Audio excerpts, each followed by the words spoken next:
W. Harley Miller Systems understands the need and desire for reliable and affordable smart home solutions. Secure your home with a security system and keep a close eye on your family. Automate your home with a Control4 system and have smart technology work as one. Set daily schedules to control your thermostats. Push a button and set the mood for dinner by dimming lights and playing music, or just sit back and enjoy a movie in your own home theater. Put decades of experience to work for you. Visit us at whmsystems.com or call 304-350-1931. At Carter Myers Automotive, what we do today will tomorrow become what we've done. That's why Owners Just Do More no longer defines us. Our work is never done because what we live by doesn't have a finish line. We care. Our company of owners is moving lives forward every day by finding more ways to care before, during, and after your purchase. Because when you're happy, so are we. Carter Myers Automotive.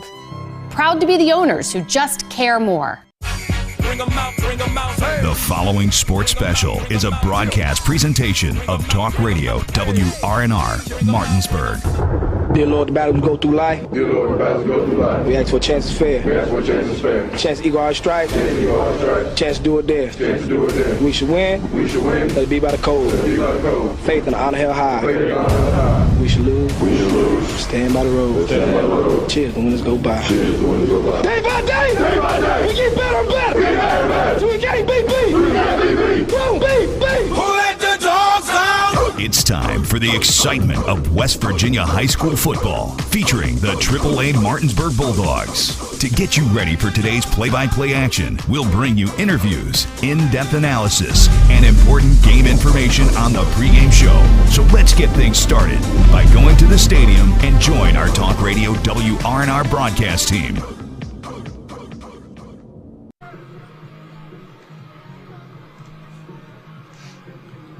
Good evening from Waldeck Field at Denny Price Stadium for tonight's matchup between the Martinsburg Bulldogs and the Musselman Applemen on Talk Radio WRNR and TV 10 as we welcome you into the pregame show brought to you by W. Harley Miller Systems, providing custom integration services like home and office automation, home theater networking, audio-video distribution, and more.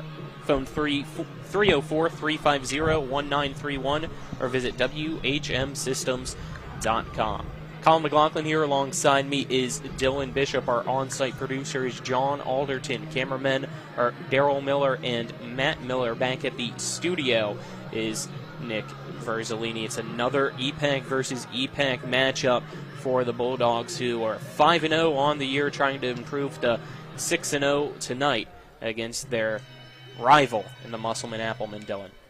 Yeah, we've kind of hit this halfway point through the season where, some teams, everything is going right. They're in the right direction.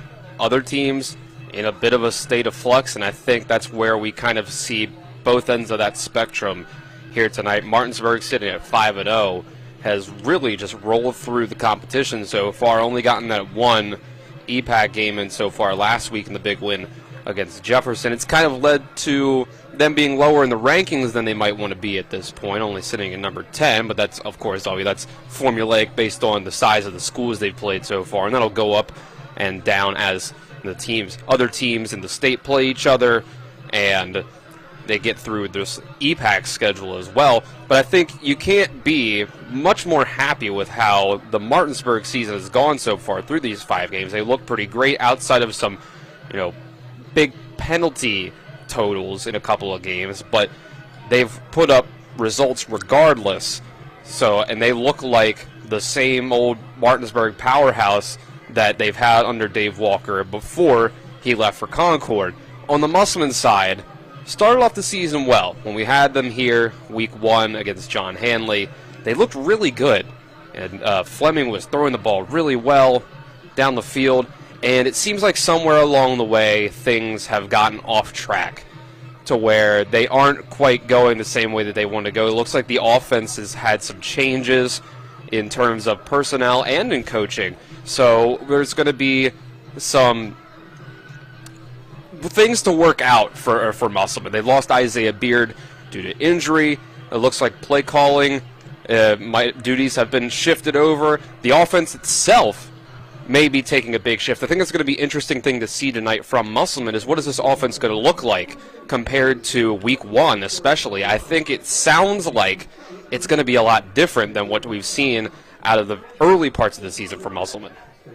It's the 39th overall meeting between Martinsburg and Musselman. Last year it was Martinsburg picking up a 62-20 win over the Applemen. The first meeting dating back to 1960. Martinsburg leads the all-time series between the two, 30-8. Martinsburg also has won 24 straight times. The last time Musselman got the win, you have to go all the way back to the start of the millennium, 2000, and that was the end of Musselman's 5-game win streak, as in 96 they won 41-14, in 97 41-18, in 1998 it was 40-14, 1999 19-12, and then that last win coming in 2000 by a final score of 35-9. So it's been a while since Musselman defeated Martinsburg, looking to do so tonight, but for the entire Eastern Panhandle as a whole, Dylan, it's been tough getting anything against these Martinsburg Bulldogs, as the Bulldogs have won 99 of the last 101 meetings versus the Eastern Panhandle, and since the last time they lost, which, as we said last week, to Jefferson in 2007, it's been 73 straight wins against Eastern Panhandle teams for the Bulldogs. Yeah, there's a lot of quality players in the Eastern Panhandle. They're not all at Martinsburg, but there are times where sometimes it can feel like it because of how Martinsburg plays against these other teams in the EPAC. But there's plenty of quality programs and players within the EPAC. It's a shame for all the other teams that they have to play Martinsburg every year, because it ends up affecting their record and their playoff seeding and chances and all those things, when potentially, if you had an easier team on the schedule that you didn't have to play every single year, things could shake out differently in your favor. But Musselman is one of those quality programs in the Eastern Panhandle, and things might be kind of in flux at this point of the season due to some injuries and some changes in the offense. But it doesn't change the fact that there's a lot of really good players out there on the field for Musselman every year. And that's going to be the case again tonight. We'll just have to see what they can do against this powerful Martinsburg offense and defense, because the Bulldogs are the Bulldogs. This is classic Martinsburg. They are ripping through everyone that they've played so far, and Musselman's going to have to try to stop that tonight. All right, let's step aside, take our first break here on the W. Harley Miller Systems pregame show. On the other side of that break, we'll have the check of the area schedule. This is West Virginia High School football on Talk Radio WRNR and TV 10. W. Harley Miller Systems understands the need and desire for reliable and affordable smart home solutions. Secure your home with a security system and keep a close eye on your family. Automate your home with a Control4 system and have smart technology work as one. Set daily schedules to control your thermostats. Push a button and set the mood for dinner by dimming lights and playing music, or just sit back and enjoy a movie in your own home theater. Put decades of experience to work for you. Visit us at WHMsystems.com or call 304-350-1931. At the Berkeley County Health Department, our motto is Prevent, Promote, Protect. Since 1935, our mission has been to provide clinical and environmental services to protect the health of the general public. We're committed to building public health in our community by offering a wide range of services, including blood pressure screening, breast and cervical screening, family planning, counseling, lab testing, and more. We perform health inspections to make sure the restaurants you visit are clean, and we prepare and coordinate plans to respond to all hazards. The Berkeley County Health Department, 122 Waverly Court, Martinsburg. The Palace Lounge in Martinsburg is the place to be. Join us every night to relax and enjoy football or basketball games featuring either the Martinsburg Bulldogs, Shepherd University Rams, or West Virginia Mountaineers. We will have steak night every Wednesday, trip nights every Thursday, and now taco and margarita nights every Tuesday. You can find us on Facebook or call 304-267-7520. The Palace Lounge is located at 1350 Edwin Miller Boulevard in Martinsburg. Remember when you were a little kid and saw your first deer? Oh, how cute. As an adult, maybe you've had a different experience. Where'd that come from? Bambi mess up your dream machine? Call Cody's Auto Body today at 304-901-4777 and get the work done right the first time. Cody's Auto Body, 851 Wilston Street in Martinsburg, has a team of auto body professionals with a lifetime of experience putting your ride back together again, regardless of how it got that way. Cody's Auto Body. Welcome back to the W. Harley Miller Systems pregame show. It's now time for the check of the area schedule, brought to you by Rock's Local Markets. Fast, fresh, friendly, Rock's. It's an all EPAC versus EPAC slate this week as things start to heat up halfway through the regular season. Hedgesville is now 3-2 overall after the Eagles were able to pick up a 38-15 win last week against Washington. And this week's WVSSAC playoff ratings, Hedgesville sits at 16th. Tonight, the Eagles visit the Jefferson Cougars. Head coach Matt Faircloth had this to say about Jefferson. Really fast, really athletic. Quarterback moves around really well, got a good arm. Strong, physical guys up front. I mean, it's the Jefferson that you've seen in the last 10, 12 years. I mean, they're really athletic, which that always gives us problems just because we don't have that many athletic guys that can run with those guys. So for us, really going to have to be disciplined this week and stick to the game plan and give ourselves a chance. Jefferson is now 2-2 overall after the Cougars lost last week, 57-14 at Martinsburg. Jefferson sits 14th in this week's playoff ratings, just 2 spots ahead of its opponent Hedgesville. Head coach Craig Hunter shared his thoughts on Hedgesville. They have some good athletes on the team. They have, the Martin kid who's pretty good. Defensively, they just try to get after you. They try to get after you with the Fleming kid. They'll blitz you, do different kinds of stunts. They try to pressure you to get rid of the ball. So, they're going to come in here off a high, off a win, and we're trying to get back into the winning column again. So, we just got to refocus, get our energy going toward Hedgesville, forget the loss last week, be prepared for the blitzing they're going to do, and get ready for all the different formations and what they're going to try to show us offensively. Washington is now 2-3 overall after losing to Hedgesville last week 38-15. As of right now in the WVSSAC playoff ratings, the Patriots are tied for 22nd overall, meaning they would be the only EPAC team to miss the playoffs if it started today. Tonight, Washington visits the Spring Mills Cardinals. Head coach Terry Ray had this to say about Spring Mills. Defensively, they fly to the ball. They're very sound. Offensively, they've got some playmakers, and they run the ball very well. We definitely have to step up our run defense against their offense. Their quarterback's a threat either through the air throwing the ball or running the ball. They've got 2 really good wide receivers and their running back solid. Their O-line kind of reminds me of ours. They're big. Every once in a while they make mistakes, but they come off the ball and control the line of scrimmage. Defensively, they're sound. They fly to the ball. You can tell they're coached very well defensively. Spring Mills is now 4-1 after another dominating win, this time against North Hagerstown, as the Cardinals defeated the Hubs 54-6. Spring Mills is 7th in the playoff ratings, making them the highest-seeded EPAC team. Tonight, the Cardinals host Washington. Interim head coach Marcus Law shared his thoughts on Washington. Defensively, I think they do a good job of getting to the ball. They're definitely a team that will bring up quite a bit of pressure, so it'll be important for our guys to have a plan of attack before the ball snap. Offensively, it's a nice change for those guys. They're more of a spread team. They want to get it out a little bit. And joking around, their offense is broadly similar to what we do offensively as well. So they'll definitely be a great opponent.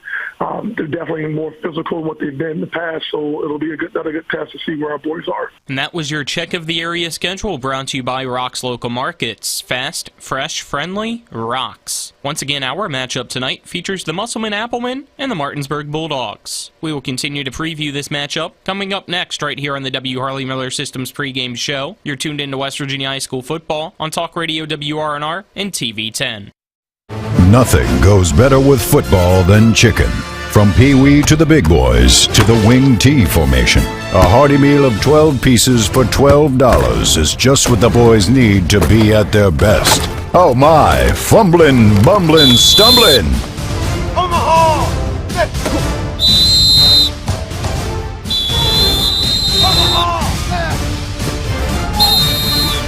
Rock's 12 pieces of chicken, just $12. The Skinner family has been representing West Virginians for more than 50 years. We've changed the name of our firm to Skinner Accident and Injury Lawyers because we want to be clear about what we do.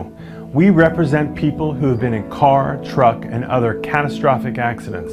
We're here to be a voice for the injured and vulnerable, and we take that job seriously with deep commitment to serving our clients wherever they are. Just Google Skinner Accident Lawyer or visit skinnerwins.com. We'll treat you like family.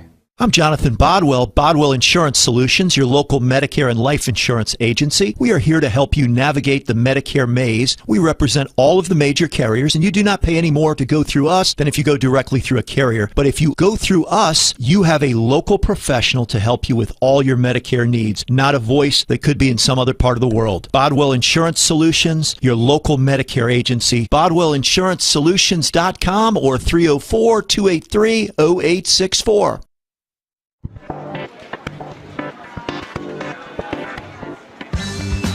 Laura. Hey, Laura. What's with the sunglasses? Ouch! The word is spreading. Bechtel Jewelers is home to some dangerously brilliant diamonds. See the difference at Bechtel Jewelers in Inwood. Sunglasses not included. Welcome back to Waldeck Field at Denny Price Stadium for more of the W. Harley Miller Systems pre-game show as the Martinsburg Bulldogs take on the Musselman Applemen tonight as we get ready. And let's start to break down the Musselman Applemen coming in 2-2 overall, coming off the bye week after 2 weeks ago, falling to Spring Mills 26-3, Dylan. It was a strong start, as you said earlier. It's kind of been a rough stretch here recently for Musselman after starting the year here against John Hanley with a 44-34 win, and then in overtime getting a win against Loudoun Valley 22-15. Took one on the chin at Morgantown in a low-scoring defensive battle 10-6, and then that Spring Mills game. So it just seems like on the offensive side, the consistency hasn't been there for this team for some reason or another. Well, let's give Spring Mills some credit. It's not the result that we expected, but we knew that coming into this season, Spring Mills was going to be better than they had been the last couple years, having all of their younger players starting to get more experience in that upperclassmen. You know, I mention it all the time, Max Anderson is the only full-time third-year starting quarterback in the EPAC. And I think it showed that they've kind of arrived. Spring Mill's up to number 7 in the rankings right now, and obviously we talked about how those rankings are currently formulated. We can expect some shifting as the season goes on.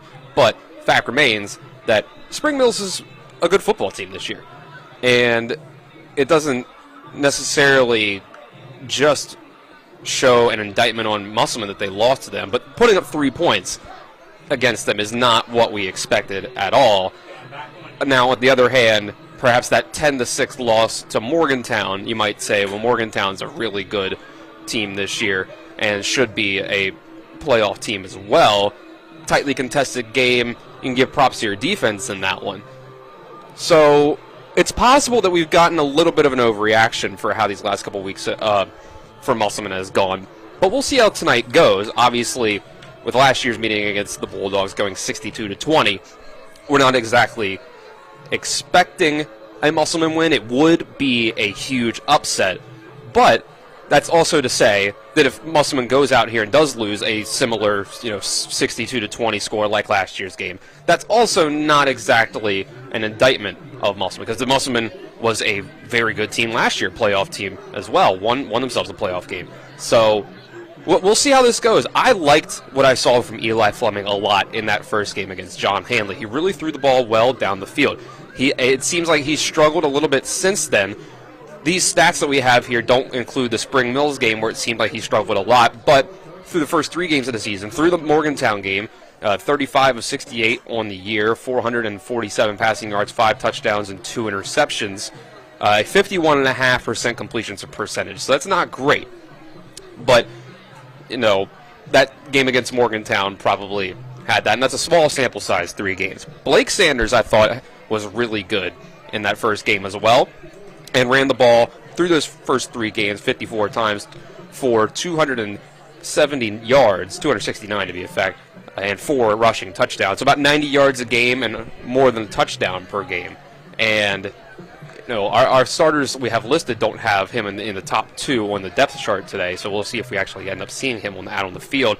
And they lost Isaiah Beard, who threw their first 3 games of the year, was their leading receiver at 152 yards on only 6 catches and 2 touchdowns. So he was making a big impact, 25 yards per catch. So we'll see what this offense looks like. It sounds like they may have changed up their philosophy a lot.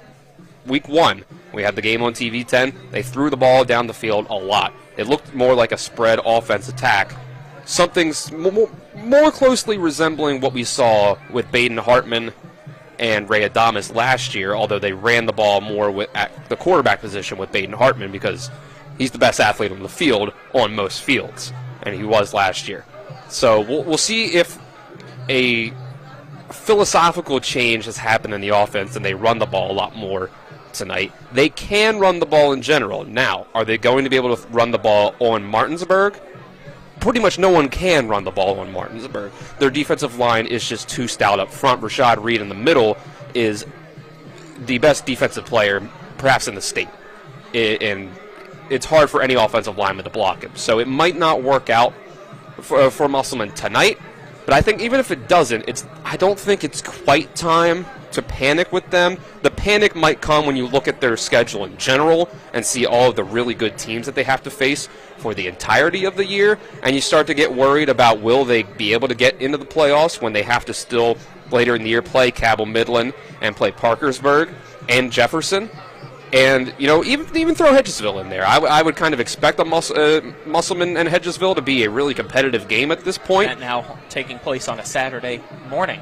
Right. So we'll see how that one goes. I could see that being the game that decides Musselman's season, that Hedgesville game, because tonight's game, Cabell Midland and Parkersburg will be tough games, and Jefferson as well. So they get Washington, who I think they can beat, and that can get them a 3rd win on the year. But it's really tough to pass that to get any sort of definite wins on the rest of the schedule. All right, let's step aside, take another break here on the W. Harley Miller Systems pre-game show, and on the other side of that break, we'll hear from the head coach of the Musselman Applemen, Brian Thomas. You're tuned into West Virginia High School Football and Talk Radio, WRNR, and TV 10. WVU Medicine is pleased to introduce 8 new providers who've joined University Health Associates East and our medical staffs at Berkeley Medical Center and Jefferson Medical Center. Physician's Assistant Casey Wiebel, Emergency Medicine, Dr. Mark Seymour, Anesthesia, Dr. Farman Ali, Neurology, Dr. Christopher Redmond, Rheumatology, Dr. Sierra Hart, Emergency Medicine, Physician's Assistant Carly Kremer, Cardiology, Nurse Practitioner Jennifer Gorgal, General Surgery, and Nurse Practitioner Corey Lapai, OBGYN. Welcome to WVU Medicine. Heffley Motor Company off I-81 at 993 Hedgesville Road is a family-owned and operated business providing the Eastern Panhandle with the highest quality pre-owned vehicles and customer service since 1997. Heffley is a pre-owned Carfax Advantage dealer. We're proud to be your partner serving the community. You're local, we're local, so why not buy local? Call us at 304-267-7172 or see us at 993 Hedgesville Road. If you want to sell your car, we buy cars too. Check us out at Heffley.com. The Heffley Motor Company, a nice place to do business. Let's go! Drink some beers! Mountaineer! The Mountaineer Pub offers many daily specials including Trivia Night Mondays, Karaoke Tuesdays, Steak Night Wednesdays and Sundays, Boneless Swing Night Thursdays, and DJ and or karaoke, again Fridays and Saturdays. And remember, 11 a.m. to 6 p.m. Mondays through Fridays is happy hour with $2 domestic bottles and $2.50 domestic drafts. Let's go! Drink some beers! Mountaineer Pub! With 4 new car dealerships and 4 used car dealerships in 3 states, Parsons is the largest used car and fastest growing new car dealer in the tri-state area. Take Parsons Ford with huge savings on hundreds of new Fords, financing from 0%, Parsons' goal of financing for all, and Parsons' famous above-market trade-in allowances that help make Parsons #1 for used cars too. See why so many won't buy anywhere but Parsons Ford in Martinsburg. We became #1 by making you #1 first. Parsons. Welcome back to the W. Harley Miller Systems pregame show. It's now time for our coaches' interviews, brought to you by Parsons Ford of Martinsburg at 1400 Shepherdstown Road and online at parsonsford.com. They became #1 by making you #1 first. Parsons now joined by the head coach of the Musselman Applemen, Brian Thomas. Coach Thomas, your team off the bye week, trying to get healthy and refocus and get into this game against Martinsburg. What was this bye week been like for you guys, and how's the team feeling so far? We had some physical practices we got after a little bit last week. I think anytime you got a bye week, you take the approach of like, hey, we're gonna, you take one of two approaches. You rest a little bit, or the other approaches get after it and get physical and try to get better in that aspect. We tried to balance those two a little bit. We got a little bit of rest, but at the same time, we had a pretty physical week. Halfway point for your season, you guys started off strong 2-0, but since then, unfortunately, been 3 straight losses. Just talk a little bit about how you guys, though, try to keep a positive mindset the way things have gone recently and gear up and refocus for this game against the Bulldogs. Hey, first off, 2 straight losses. Yeah, don't give us that third one. Don't give us that third one yet. Yeah. Yeah, so, but no, we, we got a long season left. We talked to the kids about that. We got, we got 6 games left. So we got, we're not even technically at the halfway point of our season, playing 4 games and having 6 left down the road. So, we got a lot left. All our goals are in front of us a little bit. So, continuing to just kind of work and build off of that stuff, continuing to get better. It's football season's a long grind, man. It's a lot of, if you do it right, you usually start, you're usually going all summer. And then, you got this long stretch, you're going, really longer than 10 weeks because you got your bye week factored in, and if you make the playoffs, you got more weeks than that. So it's a long grind. So we got a lot of time left. Also being the halfway point, how's the team healthy-wise? Any injuries or anything to update? Yeah, we're banged up a little bit right now. This is probably the least healthy we've been all season up to this point. Just some of our big injuries that'll be out a while. Some of them are guys that are maybe out 1 or 2 weeks. But we're banged up a little bit right now. We got some guys out, so luckily we got a pretty big roster, and we'll plug and play and get the next guy ready, and come out and field a team and come out and give it our best shot. That is something that you talked about during the preseason, is the depth that you and your program have so far this year. How much have you really seen that play out so far? Yeah, it's been good. We were able to rotate guys. We're able to keep guys fresh. We're able to get guys in and out. If a kid needs a certain break on one side of the ball or the other, if he's tired, we got a pretty solid 2 deep that we can get a kid out and get a replacement in to keep somebody healthy and fresh. So, I still feel good about that. That's going to be, with some little bumps and bruises, that depth is probably tested now a little bit more than ever.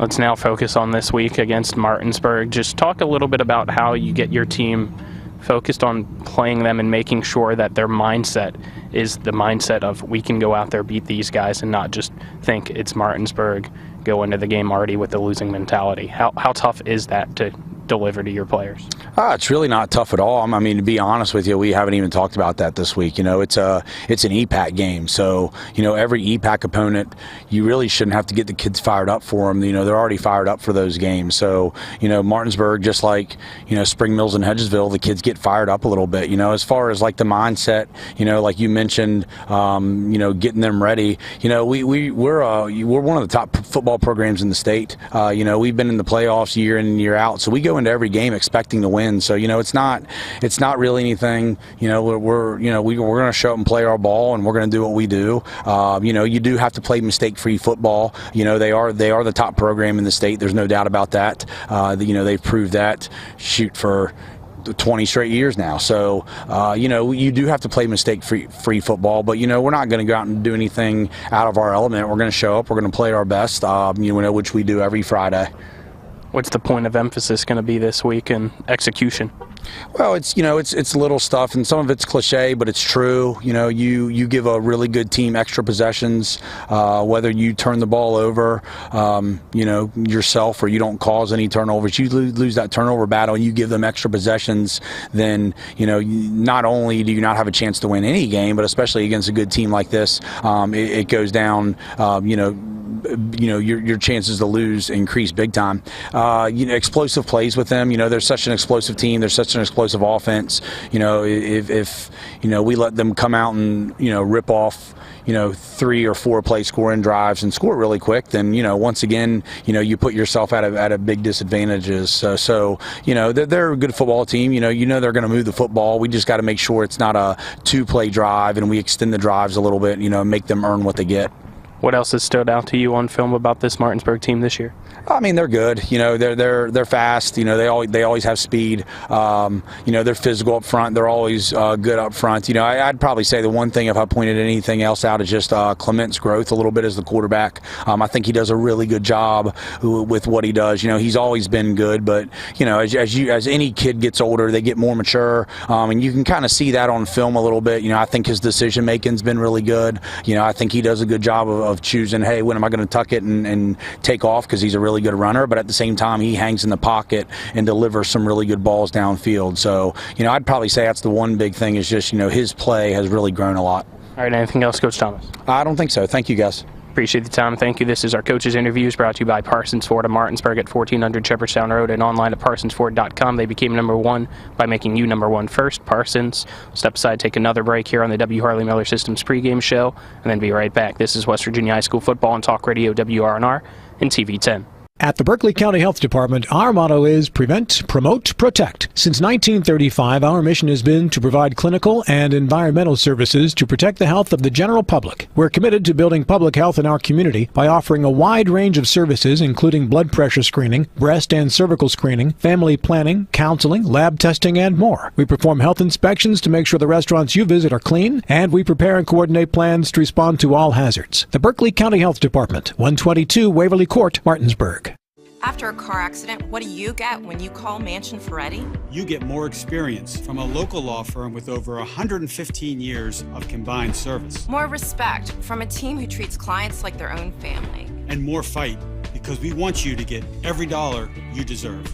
Experience, respect, results. If you've been injured, that's what you want in your lawyer. And that's what you'll get when you call us. Car accident? Get more with Mansion Ferretti. 304-264-8505.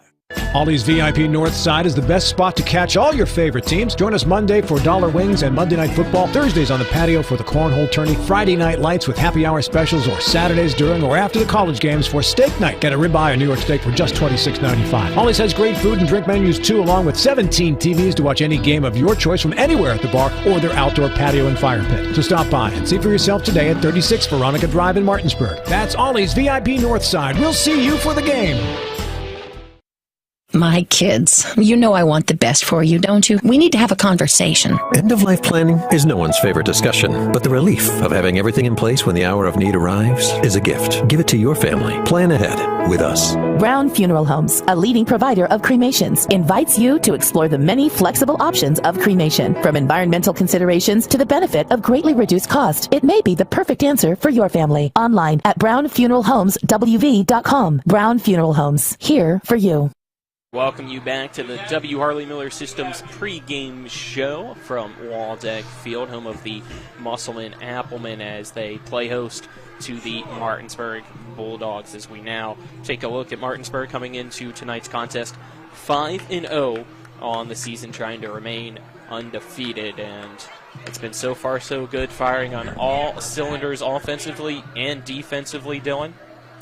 It really has been. I think outside of the H.D. Woodson game, which was closer than you expected, which is props to H.D. Woodson, they've really just ran through the opponents that they've had so far on the year, and it's for the most part been the ground attack and the rushing defense, which is not surprising for Martinsburg. You look at what they've done so far this year.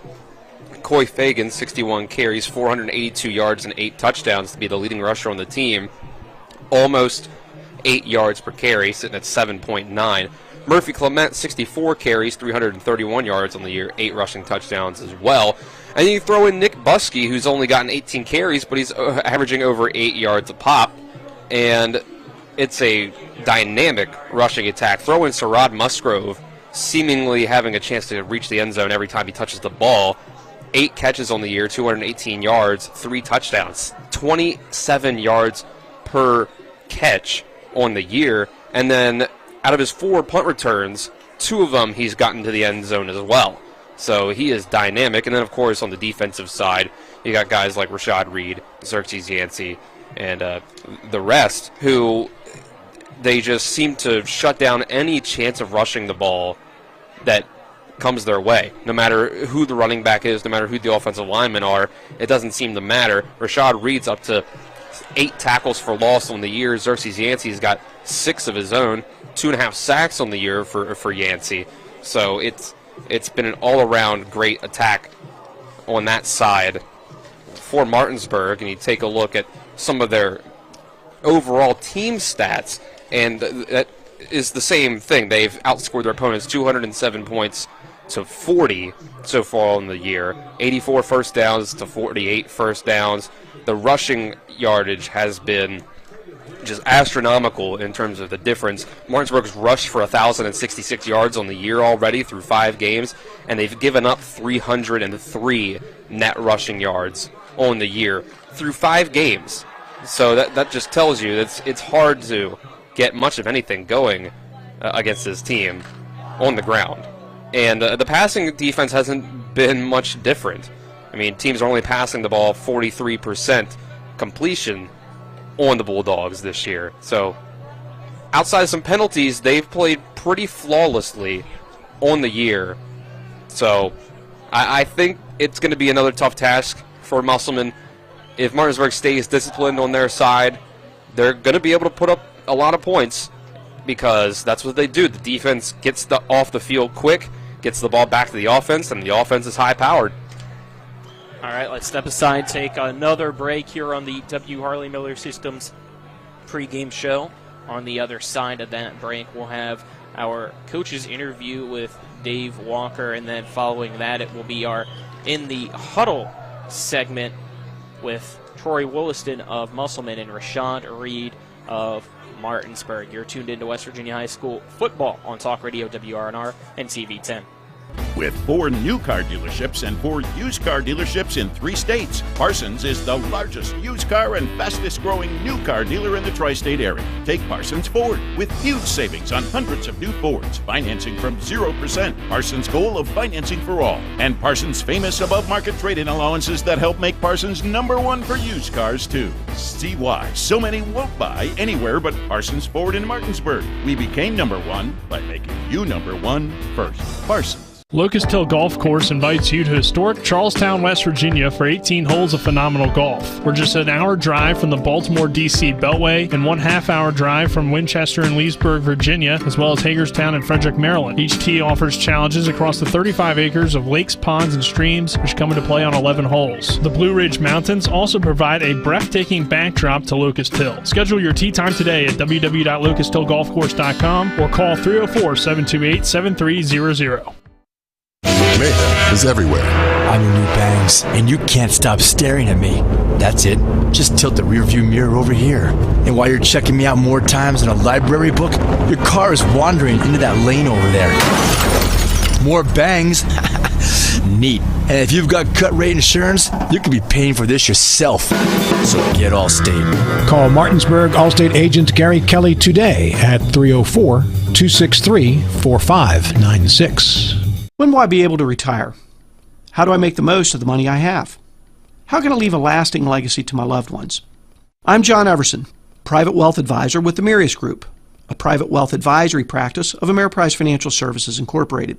Call us today at 304-263-4343 to help you make the most of your financial future.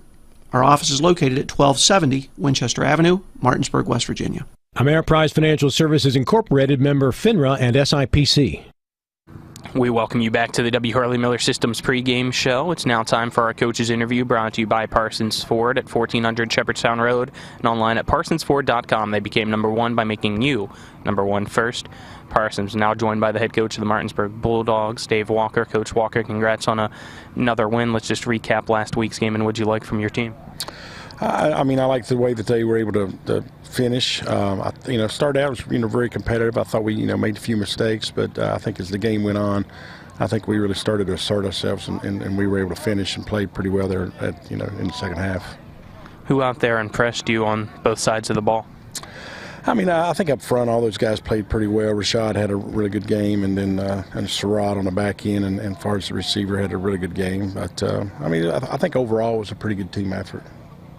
Let's now look ahead at this week's game. You guys get a road test, something that you guys haven't really had, but it's not a long trip anyway. You only get to go to Musselman, but on film, let's start off and breaking down the Applemen so far. What have you seen from them?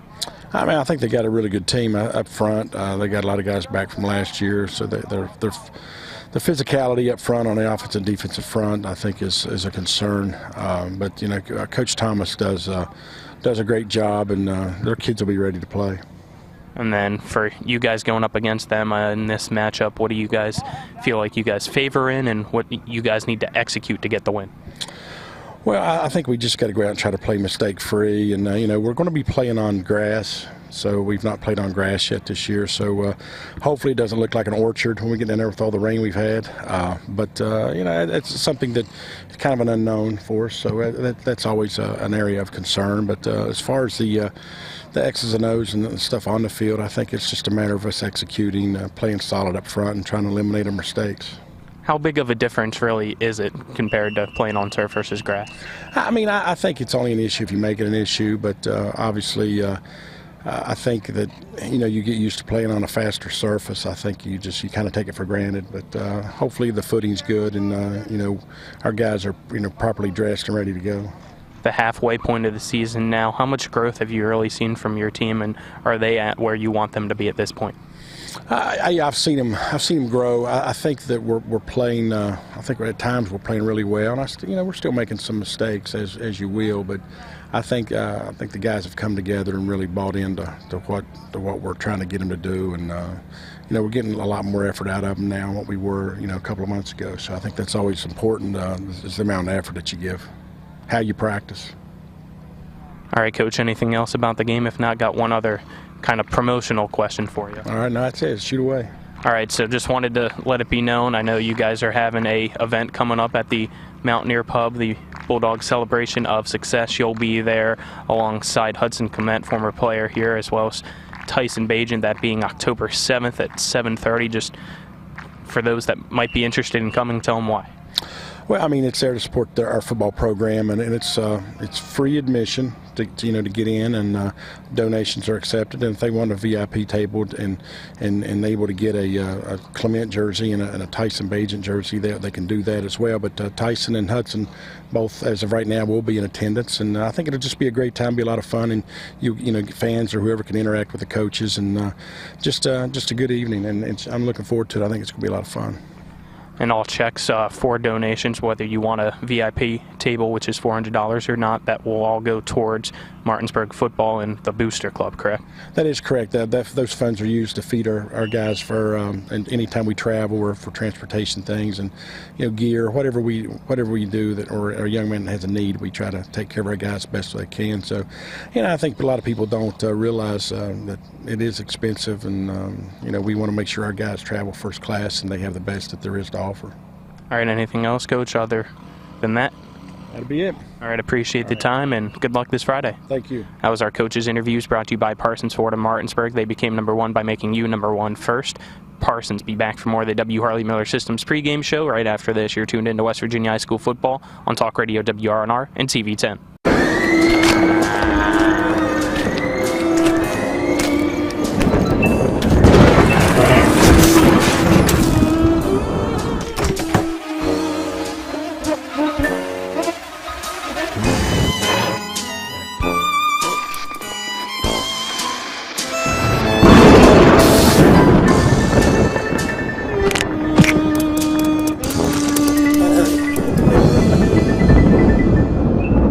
This is Eric at Hagerstown Ford. Over the last decade, the way we buy things have evolved. Now, you get on your phone, click Want It, and it shows up at your front door. At Hagerstown Ford, it is that convenient. We've changed the car buying experience on the I-81 corridor forever. And with a return policy better than Walmart, there's absolutely no reason to buy a new or used car, truck, or SUV anywhere else. Just like Amazon, Hagerstown Ford will deliver the vehicle to you, where you are, and on your time. And if you don't want it, return it. No questions asked. Why waste your time at a car dealership playing the dumb back-and-forth games? Besides, we hate it more than you do. I assure you, no dealership from Winchester, Virginia to Washington, D.C. will beat our price. No dealership from Chambersburg, Pennsylvania to Baltimore, Maryland will beat our price. And no other dealership will allow you to return it if you don't want it.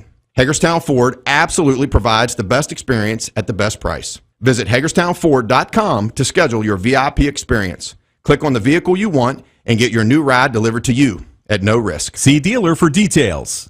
The Palace Lounge in Martinsburg is the place to be. Join us every night to relax and enjoy football or basketball games featuring either the Martinsburg Bulldogs, Shepherd University Rams, or West Virginia Mountaineers. We will have steak night every Wednesday, trip nights every Thursday, and now taco and margarita nights every Tuesday. You can find us on Facebook or call 304-267-7520. The Palace Lounge is located at 1350 Edwin Miller Boulevard in Martinsburg. Welcome back to the W. Harley Miller Systems pregame show. It's now time to go in the huddle for our player interviews, brought to you by the Mirius Group of Ameriprise Financial Advisors, John Everson and Phil McCoy. Call them today at 304-263-4343 or stop by 1270 Winchester Avenue right here in Martinsburg. I'm now joined by Musselman, Applemen, Troy Wilson. Troy, 2-2 season so far. How's it been for you, and what do you feel like it's been this year so far for not only you but the team as a whole? I mean, obviously it's not where you want to be. You know, you want to win every single game, but 2-2 is not an awful record. I mean, people projecting you to only win 4 games and you win your first 2. You know, that's great for the team morale, for the confidence. But then losing 2 in a row, you know, nobody likes it, but it's part of the game, and you can either do 2 things. You can either tuck your tail and hide from it, or you can come out, and what we did is that we worked every day in practice, got back to the hard-nosed Musselman, and come out and try to get a win this week. You guys coming off the bye week to get ready for this week's game against Martinsburg, what was the intensity around in the practice? It was just hard-nosed every single practice. Every single day we were full pads. I mean, there was nothing light about our practices. We had one day that was light, and that was the JV game because we didn't have that many people. But other than that, it was just go full with the entire practice. How much does that help getting ready for Martinsburg, which we know is going to be a tough physical game? It definitely helps a lot. You know, they have some big boys up front. You know, they have Murphy running the ball. They have great receivers that are very physical and they're blocking. So when you come out and you get to see that in practice all week, what we like to do is say our practices are going to be more physical in the game, because if the practices are more physical in the game, when you get out there, it's just like common sense. All right, this is what I'm going to do. Hit them as hard as I can, and it won't be as bad as it was Monday to Thursday. What are you looking forward to most about this week's game? I mean, I'm hoping to get a win. I mean, being my senior season, of course, like the stats matter, but one of my coaches told me to stop stat chasing because, you know, one of my things is, I want to get this sack record, blah, blah, blah, and I was putting myself in positions to try to get sacks, and the quarterback was getting away from me, and I was thinking I was letting myself down. So really, I'm just out there playing week by week now. I got 6 more games in the regular season, my senior season, and whatever happens, happens, but I just want to win more than get any stats. What's the game plan going in this week that's been talked? The game plan is, I don't want to give too much away, but the game plan is really just play our brand of football. I think, you know, Coach Thomas said we got away from like our hard-nosed football of just, there was a lot of 3-and-outs, a lot of just like weak plays, so we wanted to really get back to the old Musselman ways of just saying we're more dominant than you. What are some of the other goals that you have left in place for you this year? Of course, the break the sack record for the school, you know, that being 13, that's always there. But I really stopped looking at records, like my personal records, and more of the team record. Because at the end of the day, if I get 13 sacks, but we go 2-8, you know, that's a terrible way to end your season. So I'm really playing for more of a team than just myself right now. With that being said, then, what's the team's mood right now and the vibe going around this week getting ready for this game? After the Spring Mills game, it was definitely, the morale was down a lot, but you know, we came into practice and we didn't talk about the game at all that week. It was kind of just like, all right, well, I'm done, we got our butts kicked, cool, it happens. So right now the team morale is great. You know, we're all laughing and joking again. We're coming in practice working hard, and we're just ready to play this game Friday. All right, thank you, Troy. Good luck. Thank you. So I'm now joined in the huddle by Martinsburg Bulldog Rashad Reed. Rashad, great season for you guys and the team as a whole so far. What have you liked? I just love how everybody's starting to come together. You know, it's really starting to all of us starting to piece together slower and slower, and I feel like we're just getting better every day as a team. Year 2 for you here in Martinsburg. Just talk a little bit about how much you've grown into the community and into the program. I've definitely grown a lot. There's a lot of things I didn't know coming from down south, but up here I picked up a lot of things, met a lot of new people, and just the community's great. It's a lovely place, so it's just a lot of stuff, and I'm starting to love it. During the off season, you got to take a couple visits to many different universities, get to do a whole bunch of different camps. I know your decision's been made. Just talk about that decision and why you chose Elon. I chose Elon. All the other D1 schools were great. Blessed to receive all those other offers, but Elon, it's just something about him. Just felt like home. Kind of felt where I can belong, and I could go to the next level after college. Now, transition back into this season for you. How do you feel like the season's gone so far for yourself? I feel it's going pretty good. I have my games. I have very high expectations of myself, so I worry a lot. But at the end of the day, I know as long as I'm doing what I'm supposed to do, it's all going to be all right. You play both sides of the ball on the offensive and defensive line, but it really seems like, at least on film, on that defensive side, I know that's your fun side, the side that you enjoy the most, but that's the side that I think everybody loves watching the most too for you. I agree. You know, I've been playing football since I was a little kid, but defense has always been, I feel like it was kind of just what I was born to do, born to get past people and hit them, you feel me? So I love doing it. So this week you guys take on Musselman, a rivalry game, a road game, something that you guys haven't had so much this year, but what are you excited for in this matchup? Definitely excited to go against all of their linemen. I hear they're pretty good. And just me and the team, we're all just very excited because we know it's going to be a challenging game. So just going to keep the energy up and do the best we can on Friday night. All right, anything else, man? No, sir. Thank you, appreciate it, and good luck this Friday night. Thank you. This was our players' interviews brought to you by the Mary's Group of Ameriprise Financial Advisors, John Everson and Phil McCoy. Call them today at 304-263-4343 or stop by 1270 Winchester Avenue right here in Martinsburg. Step aside, take another break here on the W. Harley Miller Systems pregame show. Then we'll be back for more. You're tuned in to West Virginia High School football on Talk Radio, WRNR, and TV 10. At Dutch Miller Automotive, we've grown quite a bit over the last 60 years, but our core principles remain the same. We believe in treating our customers and our team members like friends and family, and we see it as our obligation to give back to all the communities we are so fortunate to do business in. In just West Virginia alone, we've grown from one location on the west end of Huntington to 10 rooftops employing more than 500 Mountaineers. Check out the inventory from all of our stores at DutchMillerAuto.com. Dutch Miller Automotive Group, West Virginia proud.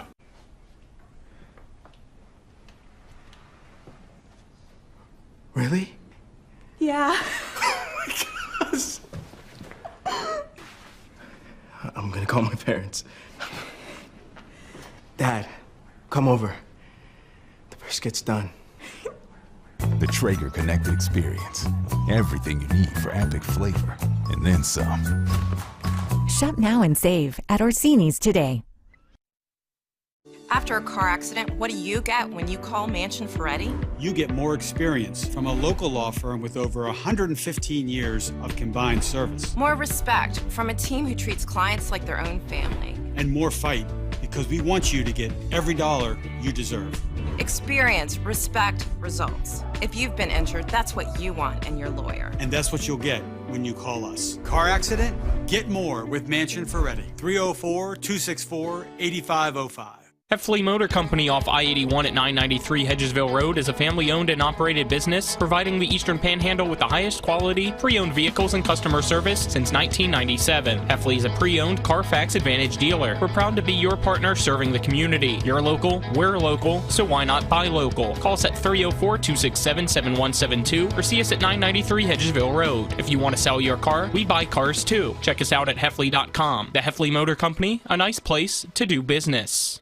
We welcome you back to the final segment of the W. Harley Miller Systems pregame show as we get ready for kickoff between the Martinsburg Bulldogs and the Musselman Applemen. Let's now get tonight's starting lineups. Brought to you by Skinner and Accident Injury Lawyers, representing accident injury claims for over 50 years. Go to SkinnerWins.com first. For the Martinsburg Bulldogs. At left tackle is E.J. Hendricks. Left guard will be Will Bass in for Brady Breeden, who's out with an injury. At center will be Peyton Kaufman. Your right guard is Rashad Reed, and your right tackle is LaDanian Weller. Your wide receivers are Sherrod Musgrove, Buzz Dover, Cash Gideon, and Tyon Jacobs. And at quarterback will be Murphy Clement. Your running backs going in and out will be Coy Fegan and Nick Buskey. On the defensive side for the Bulldogs, you have up front Xerxes Yancey, Rashad Reed, Will Bass, and E.J. Hendricks. Your linebackers are Coy Fegan, Brady Hager, and Tyon Jacobs. Your corners are Sherrod Musgrove and Buzz Dover. Your free safeties, Murphy Clement, and your strong safeties, Cash Gideon. Now, for your Musselman Applemen, starting up front at left tackle is Jordan Kovacs.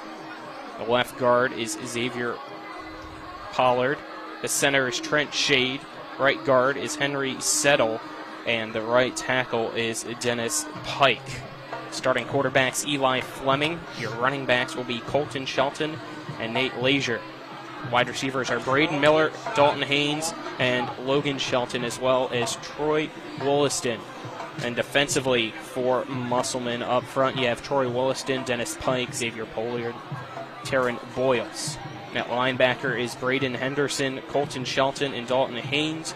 Your corners are Peyton Galladay and Jaden Ryan. Your free safeties, Logan Shelton, and your other safety is Braden Miller. As the Musselman Applemen marching band takes the field, we'll step aside, take our final 2-minute break, and then when we come back, we'll get you the game officials, our keys to the game, and get you set for kickoff. Again, a 2-minute break. This is West Virginia High School Football and Talk Radio, WRNR and TV 10. The Skinner family has been representing West Virginians for more than 50 years. We've changed the name of our firm to Skinner Accident and Injury Lawyers because we want to be clear about what we do. We represent people who have been in car, truck, and other catastrophic accidents. We're here to be a voice for the injured and vulnerable, and we take that job seriously with deep commitment to serving our clients wherever they are. Just Google Skinner Accident Lawyer or visit skinnerwins.com. We'll treat you like family. I pre-planned my funeral to make it easier on my family. They were relieved to know I'll get just what I want. My family actually thanked me for taking matters into my own hands. Turns out having this awkward conversation wasn't awkward at all. Pre-planning is my choice. There are certain things about me my family may not know. Now they won't need to guess. The choices are yours. The peace of mind is theirs. Pre-plan your funeral with Brown Funeral Homes and everything will be taken care of. Find out more online at brownfuneralhomeswv.com. Brown Funeral Homes, here for you.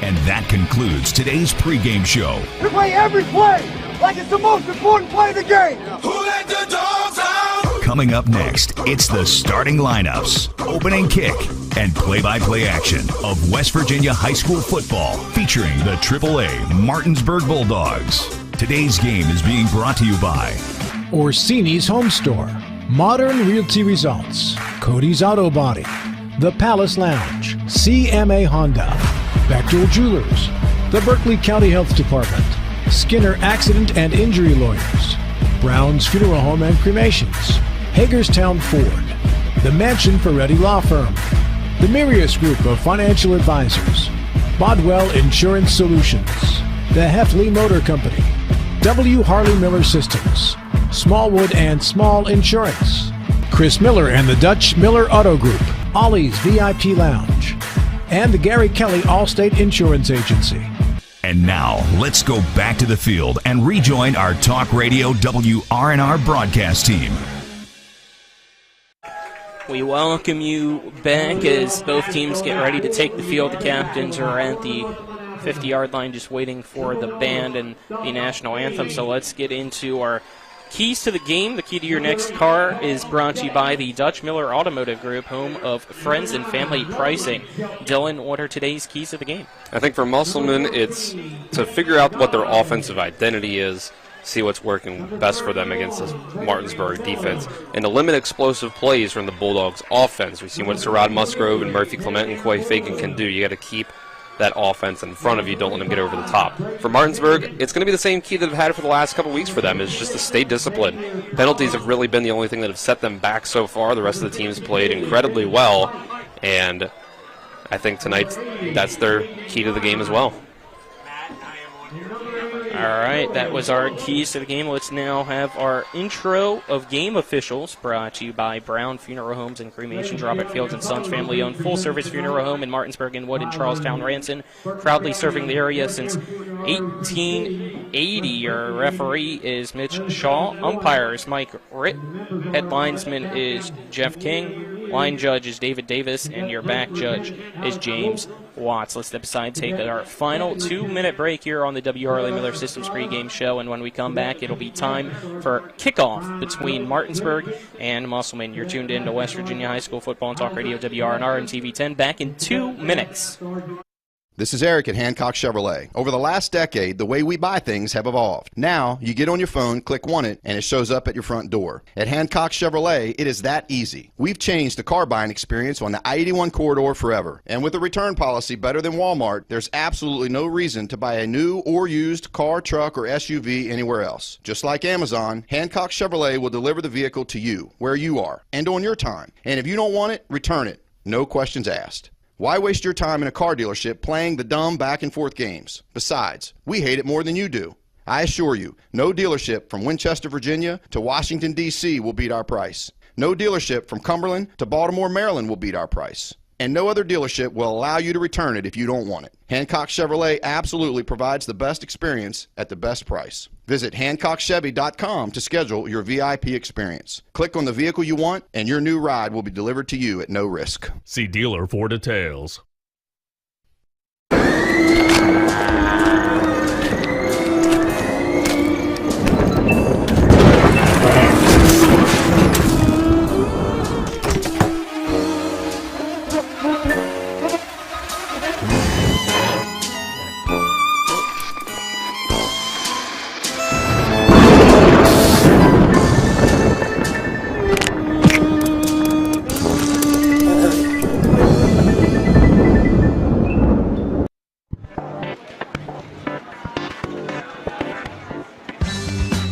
Laura. Hey, Laura. What's with the sunglasses? Ouch! The word is spreading. Bechtel Jewelers is home to some dangerously brilliant diamonds. See the difference at Bechtel Jewelers in Inwood. Sunglasses not included.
That was the national anthem from the Musselman Applemen High School Marching Band here at Waldeck Field at Denny Price Stadium. Colin McLaughlin alongside me is Dylan Bishop here for Talk Radio WRNR and TV 10. Our on-site producer is John Alderton. Cameramen are Daryl Miller and Matt Miller. And back at the studio is Nick Verzolini as the marching band will head over to our right side from the visitors' press box, head to the end zone where they sit. The captains for both teams head out to the 50-yard line for Martinsburg as the rest of the team takes the field. They are in the black helmets with white jerseys with black letters outlined in orange, black pants with some small white and orange stripes as Musselman now takes the field, with Gene leading the way with the flag and some fireworks going off at Waldeck Field to the applause of the band as well as the student section for the Applemen. Musselman in the all Kelly green uniforms with the white numbers on the front and back outlined with a touch of red. Dylan looking forward to this one as the captains in the coin toss taking place now. Let's see we can get a view for you on TV 10 as for those tuned in there. Looks like Martinsburg has won the toss and they will defer to the second half, which means Musselman will get the ball first, defend the left end zone. Martinsburg will kick off and defend the end zone to our right-hand side as the teams shake hands and will head back to their respected sidelines. It will be Cody Page kicking off for the Bulldogs. Your opening kickoff brought to you by CMA Honda of Winchester, located at 3985 Valley Pike. CMA, moving lives forward. Dylan, we haven't really seen an onside kick yet from Martinsburg. We've seen plenty of different kickoffs, whether it would be from straight onto the turf, not on the tee, short end-over-end pooch kicks, or sending it deep at times as well. Right, they've kind of gone through the whole bag of tricks outside of the onside kicks. So it hasn't really led to a whole lot of difference so far because the Bulldogs' defense has been really good so far this year through 5 games. But we'll see if they switch it up tonight at all. See if they start throwing some onside kicks into the mix, just for some reps in game, if nothing else. Page on to kick off for Martinsburg. He sends the ball on the right hash mark, the far side to us at the 40-yard line. Back to return is Logan Shelton for Musselman. Page's kick. Short kick, fair caught by the near side for Musselman. He's making the fair catch was Nate Leisure. It'll be a 1st and 10 for the Applemen at their 30-yard line. I think this is a really important opening drive for Musselman here because this is where you establish your identity, your scripted plays. You know, a lot of teams will go and script out first 15. Depends on team to team, though, coach to coach, whether it might be 10 or what have you. But they need to get out to a fast start against Martinsburg. Martinsburg puts everybody in the box as Musselman breaks the huddle. Heavy set. Snap back to Fleming, and he'll hand it off to his running back, Colton Shelton. Shelton tries to go to the right side and find a hole, and he'll be stopped for a 2-yard gain to bring up 2nd down and 8. So they started off in a tight pistol formation, 4 wide receivers, but they were all close to the line of scrimmage, weren't quite spreading it out. Ball at the 32-yard line of Musselman, 2nd down and 8 with 11 minutes and 30 seconds to go here in this opening first quarter between Musselman and Martinsburg as the Applemen break the huddle. It's Fleming in the pistol formation with Shelton behind him. Everybody bunched in within the numbers. Same formation. Snap back to Fleming, and again he hands it off to Colton Shelton. Shelton tries to go up the middle, and I don't think he got much, as they say his forward progress might have gotten him at least a yard as the whistle blows once he gets pushed back by a few Bulldogs. That'll bring up 3rd down and 7 with under 11 minutes to go. Clock winding down now at 10:55. 2 straight runs that open things up against this Bulldogs defensive front. Kind of surprising. I understand that they're probably going towards more of a run emphasis in the offense, but this is the toughest defensive line to do that against. Another pistol formation. Fleming gets set, claps, low snap, play action pass. Fleming looks to the near side, and on the near sideline at the 41-yard line, looks like it's a catch as that caught by Logan Shelton, and he was able to get a 1st down and have 1 foot in bounds. 1st and 10, Musselman with 10:20 to go in the first. Ball at the 41 for the Applemen. It was a good play there. You had Wollaston running a corner route to the outside and Shelton running about a 5-yard out. Or I guess it ended up being about a 10-yard out. Caught it right at the sticks for the 1st down. Martinsburg jumps, no flag. You got 2 receivers to each side. Fleming in pistol formation with Colton Shelton, now back in it. Running back, it looks like. You might have Blake Sanders. It's a jet sweep to the near side for Braden Miller, and he's going to be pushed out of bounds after a gain of 1 yard. So put it at the 42-yard line now with 9:49 to go in this opening quarter of play between Musselman and Martinsburg. Still scoreless. Musselman with the ball, 2nd down and 9. Went with the Tavon touch pass there to Miller, and had Sanders out there as a blocker, kind of a lead blocker, so that was a good play by him. Sanders, the leading rusher, however, was not on the two deeps that was sent to us, but he is in at running back for Musselman as Fleming tries to get Martinsburg to jump. Will now take a few steps over towards his sideline before coming back as the ball at the Martinsburg sideline hash marks for the 2nd down and 9. Snap back to Fleming. He hands it off to Sanders, and Sanders immediately swallowed up for a loss on the play by Martinsburg as Reed came off the block, had a few other Bulldogs helping him, and that'll bring up a 3rd down and 10 with 9.5 minutes to go in this first quarter. Martinsburg's done really well on 1st and 2nd down so far, putting Musselman in these 3rd and longs. They were able to convert the first time, Fleming through the air. See if they can do it again. They're going to go 5 wide. Sanders now comes out to be the lone receiver on the near side. Everybody else on the far side for Musselman. Low snap, dropping back the pass. It's a tunnel screen caught by Logan Shelton. Shelton lowers his shoulder. He's at the 50-yard line, which means he's a yard short of the first down. He needed to get to Martinsburg's 49. It looks like they actually say his knee was down at Musselman's 49, so that'll bring up a 4th down and 2 for Musselman here in the opening drive of the first quarter. 8 minutes, 45 seconds to go.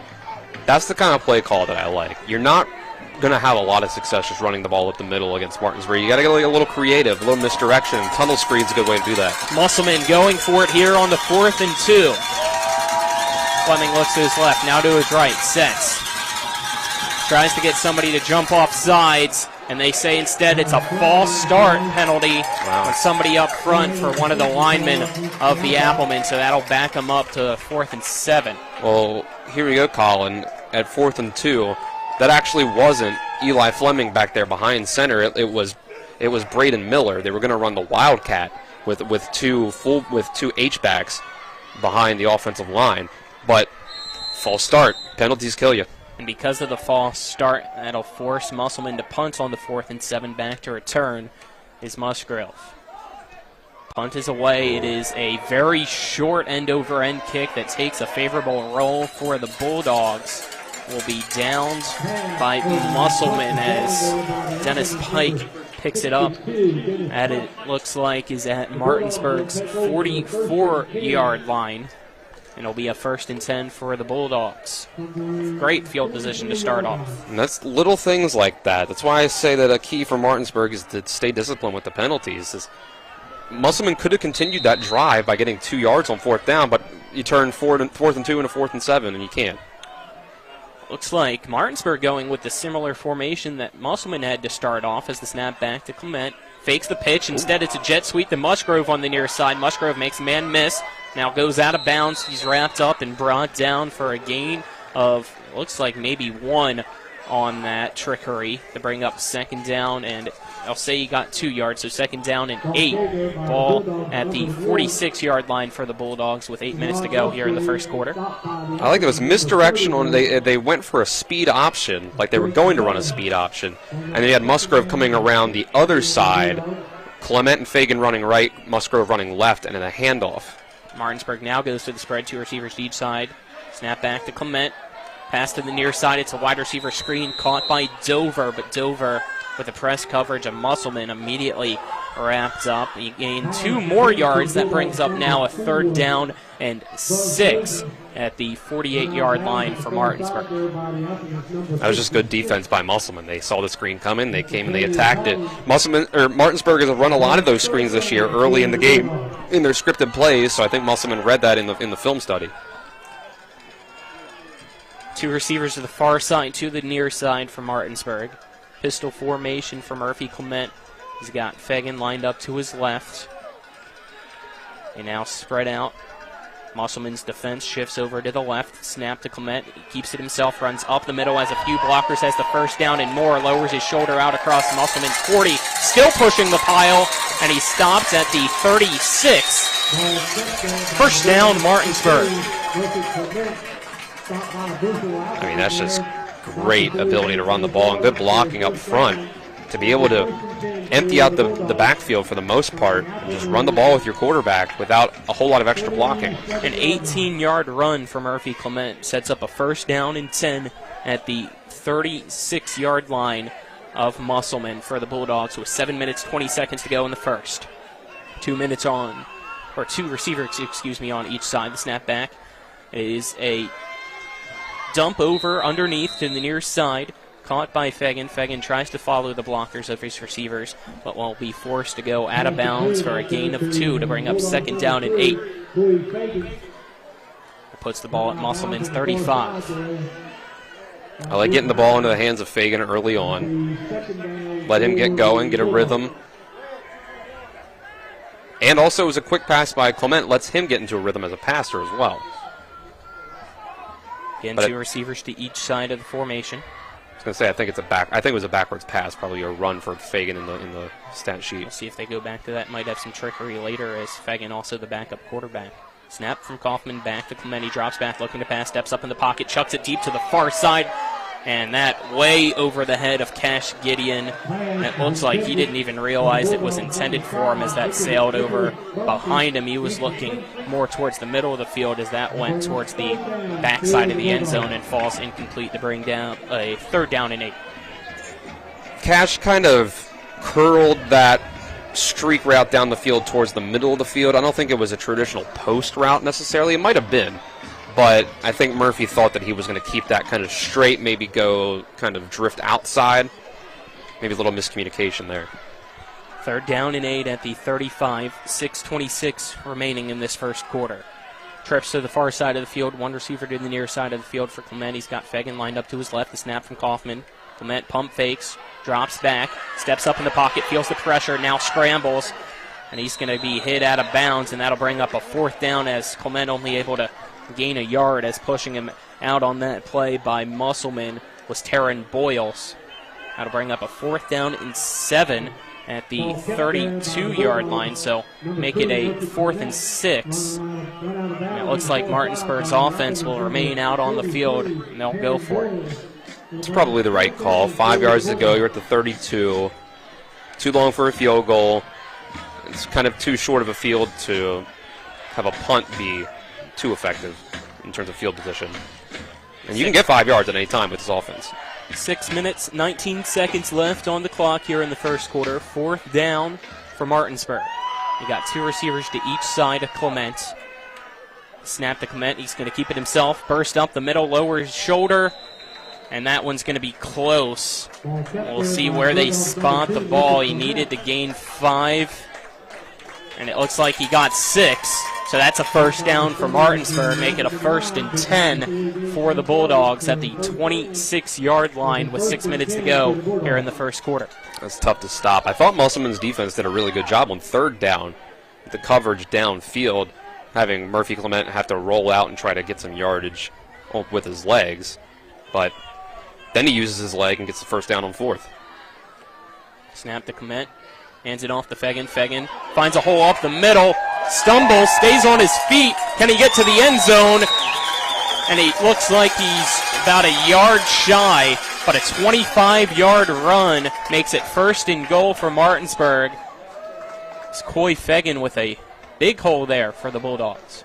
We get some good blocking up in the front right at the line of scrimmage by the interior offensive line. And then Fegan just uses that athleticism, the explosiveness to get through, and then the balance, the strength, too, to stay on his feet.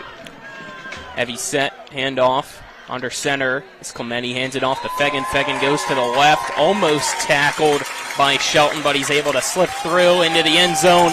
Touchdown, Martinsburg. 5:27 to go here in the first quarter. It's now Martinsburg 6, Musselman nothing. It's a 9th rushing touchdown on the year for Coy Fegan. He's been incredibly impressive at running back. We knew what Murphy Clement could do running the ball, but replacing the rushing production of Zion Grantham, we weren't sure what it was gonna look like handing the ball off this year, but it's been great. Cody Page on to attempt the extra point, the snap back. The hold down by Fegan. Kick is up from Page, and that kick is good. 5:27 in this first quarter left to go. It is now Martinsburg 7, Musselman nothing. Step aside, take a 1-minute break. This is West Virginia High School football on Talk Radio WRNR and TV 10. Radon is the second leading cause of lung cancer deaths in the United States each year. But do you know the radon levels in your home? Home is a place to live, love, and laugh, not a place to breathe air containing radon. The Berkeley and Morgan County Health Departments are distributing free confidential radon test kits, and you can get yours at the Berkeley County Health Department office in Martinsburg and the Morgan County Health Department office in Berkeley Springs. Protect your home and family. Get your free radon test kit today. With 4 new car dealerships and 4 used car dealerships in 3 states, Parsons is the largest used car and fastest growing new car dealer in the tri-state area. Take Parsons Ford with huge savings on hundreds of new Fords, financing from 0%, Parsons' goal of financing for all, and Parsons' famous above-market trade-in allowances that help make Parsons #1 for used cars too. See why so many won't buy anywhere but Parsons Ford in Martinsburg. We became #1 by making you #1 first. Parsons. We welcome you back here as Martinsburg gets set to kick off. Page will shift the ball over more towards the near side hash mark. Not there on it directly, but about a foot or two just to the right of that, as he originally had it set up in the middle, but at the last second decides to move the tee.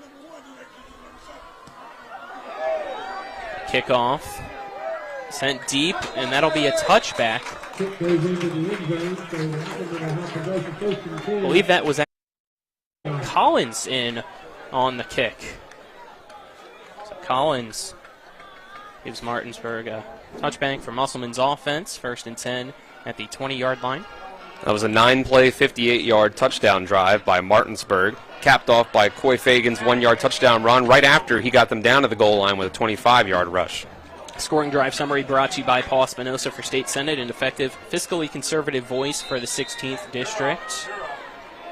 5:27 to go in this first quarter. It's Martinsburg 7, Musselman nothing. 1st and 10 for Musselman.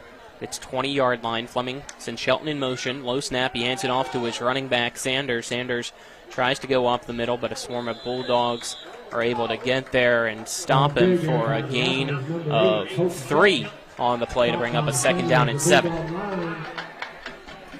I know it's only the first play of the second drive, but so far the maybe the shift in playing on offense that we've seen from Musselman, so far it really just looks like they've decided to run the ball more than they had at the beginning of the season. And it doesn't seem like too much of a schematic change so far. Musselman breaks the huddle. Pistol formation for Fleming and the Applemen offense. Sanders lined up behind him. 2 receivers to each side. Snap to Fleming. And again, he'll hand it off to his running back and Sanders. Sanders tries to go to the left. Gets some push.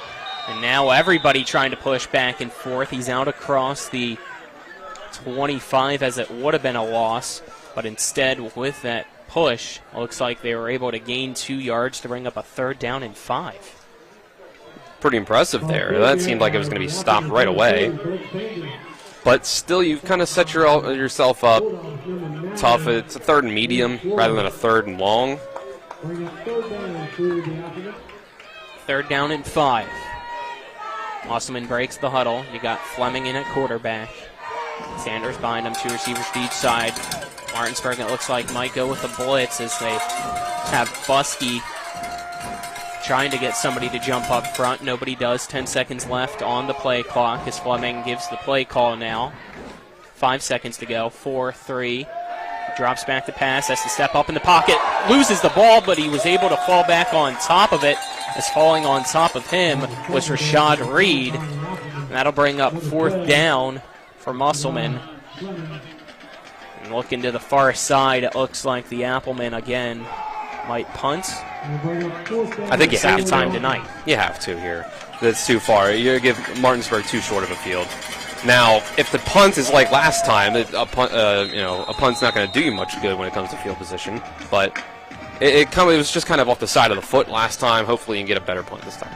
Stegmeyer on to punt. Back to return is Musgrove. And Dover jumped early trying to block that punt. And that it's a 5-yard penalty, and that gives, it might be on the first 4th down. and 5, a first down to Musselman. Well, at least it should. It's close, at least. They have it. See, that's so the it thing. must have been a 4th and 6. See, they had it as 4th and 5 on the scoreboard, but you can look down at the field. It looked like a very long 5, perhaps, and I think it was really just 6 the whole time. Musselman brings the offense out and is going to go for it. Wildcat formation. You have Sanders in the backfield.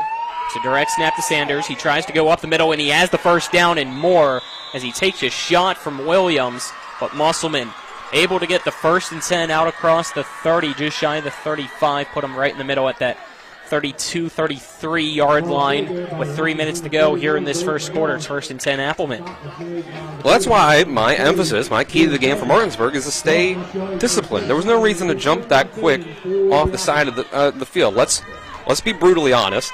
Buzzed over just really wanted to get a block punt, so he tried to time the snap. He didn't get it. That's not being disciplined. 1st and 10 as Musselman breaks the huddle with 2 minutes 35 seconds to go in the first.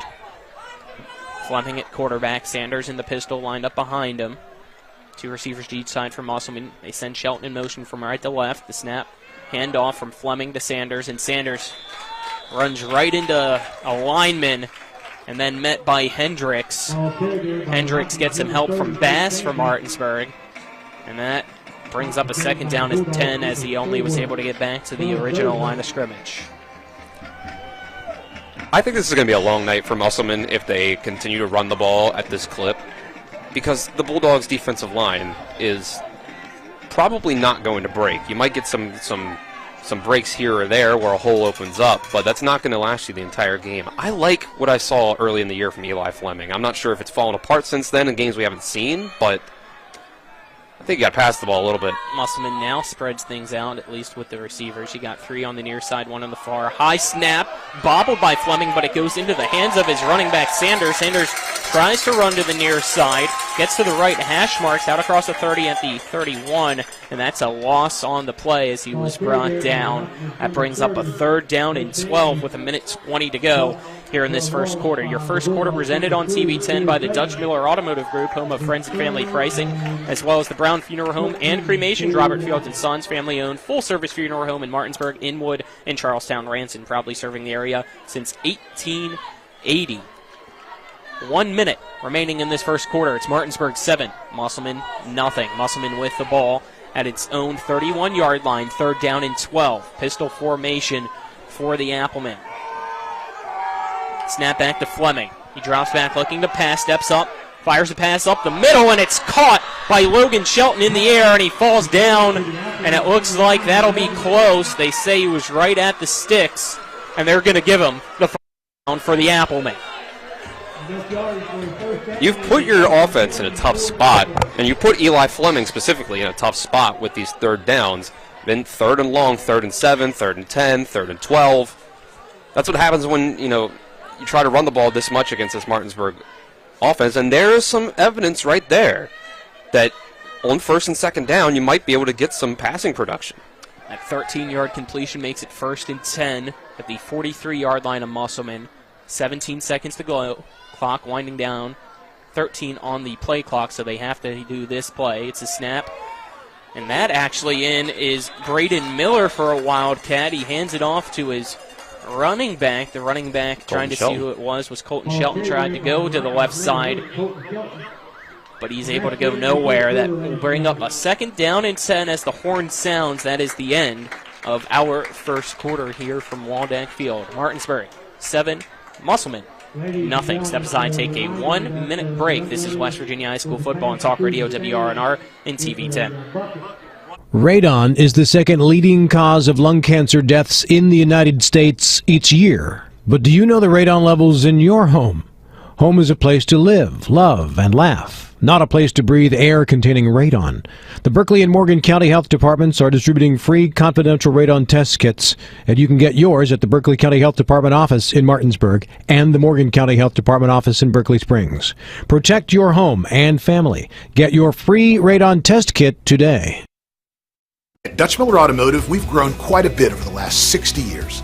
but our core principles remain the same. We believe in treating our customers and our team members like friends and family, and we see it as our obligation to give back to all the communities we are so fortunate to do business in. In just West Virginia alone, we've grown from one location on the west end of Huntington to 10 rooftops employing more than 500 Mountaineers. Check out the inventory from all of our stores at DutchMillerAuto.com. Dutch Miller Automotive Group, West Virginia proud. We are back at Waldeck Field. 7-0 is your score. Martinsburg leads Musselman at the end of quarter number 1. They flip sides. It's Musselman with the ball for a 2nd down and 10 at its 43-yard line. Applemen in the Kelly green uniforms come back onto the field. It's Eli Fleming, 6'1" senior in at quarterback. They got Leisure in the backfield for the first time. Leisure in the backfield, 2 receivers, each side. Low snap, he bobbles it. He's going to just fall down after picking it up. He wanted to try to gain a few yards, but realized it was for the best just to take the loss on the play and make sure you keep possession. He goes down at the 40-yard line, so that's a 3-yard loss to bring up a 3rd down and 13 for Musselman. I mean, it's tough to do anything after a low snap like that. He could have picked it up a little quicker, bobbled it a little bit, but by the time he did, play was already over, really. Defensive line had gotten back there. It's Pike under center. You got 3 receivers to the far side from Musselman. 1 to the near side is Woolston. Fleming is ready to go. Gets the snap, dropping back to pass. Feels the blitz, stumbles. He's going to be hit and stopped. It's a sack for Martinsburg. Bringing him down, it looks like, was Tay Cofield in on the loss of 2. That brings up a 4th down and 15 now. The punt unit comes out for Musselman. There's another 3rd and long. And that one, they just need to try to get themselves into more manageable situations. On to punt is Stegmeyer. It's back to returns Musgrove. High snap. Stegmeyer able to get the punt off. It's an end-over-end punt. Again, short, but this time it takes a Musselman bounce out across Martinsburg's 40. We'll stop at the 38-yard line, 1st and 10, with 10 minutes, 20 seconds to go in the 2nd quarter. It's Martinsburg 7, Musselman nothing as Martinsburg gets the ball back. The first drive went pretty well for the Bulldogs. I thought Musselman's defense did pretty well for themselves compared to how some have done against the Bulldogs so far this year. But the rushing attack finally broke through eventually. 1st and 10 for Martinsburg. Clement looks to his right at his running back, Fagan. He gets the snap. Play action pass. He rolls out to his right. As Gideon open, Gideon catches it, but starts to slip on the grass, and now will be wrapped up by multitude of Musselman Applemen. It is a gain of 3, make it 4 on the play. He was just shy at the 45-yard line. So that'll bring up a 2nd down for the Bulldogs. Could hear a coach on the sideline yelling, "Get up the field" at Gideon as soon as he caught the ball. He was kind of trying to duck back and forth east-west a little bit too much there once he caught the ball. 9:40 to go in the 2nd quarter. The snap, another play action, and it's an RPO as Clement decides to keep it. He runs to the near side, will be pushed out of bounds by Musselman's Xavier Pollard. A gain of 3 on the play will make it a 3rd down and 2 at Martinsburg's 47-yard line. Yeah, the QB bash there. That's read option, pulls the ball out. They have the guard pulling away from the running back towards the quarterback to give Murphy a lead blocker there. Defended pretty well by Musselman there. Dover will be the lone receiver on the near side for Martinsburg. On the far side, from inside out, it goes Gideon, Musgrove, Williams. Yeah, Murphy, Clement at quarterback in the pistol formation with Fagan to his left. High snap. He's able to bring it down, hands it off to Fagan, and Fagan going to be stopped for a loss as that's Troy Wollaston in making the tackle. A loss of 1, it looks like, on the play. Unless they say his forward progress might have got him back to the original line of scrimmage. I did not see that, but that makes it a 4th down and 2 for Martinsburg. And it looks like they're going to go for it. I like the call. Wollaston playing great up front so far. And I think that's a big part of why Musselman has done pretty well. Snap the commit. He keeps it himself, goes up the middle, lowers his shoulder, and he's at the 50-yard line and picks up the first down for the Bulldogs. 1st and 10 at the 50 with 8:50 to go here in the second quarter. It's Martinsburg 7, Musselman nothing. A 3-yard quarterback keeper by the senior Murphy Clement. It's tough when Martinsburg spreads it out with 4 wide receivers for Musselman to really stack the box, even if you know that a Clement QB run might be coming. 2 receivers to each side of Clement again. Gets the snap, dropping back, looking to pass, steps up in the pocket as All Day chucks it deep for Williams, and it's in and out of the hands of the defender. That almost looked like it was going to be an interception for Braden Miller, as that was more to his Williams' side, but it falls in complete to bring up the 2nd and 10 with 8:28 to go here in the second quarter.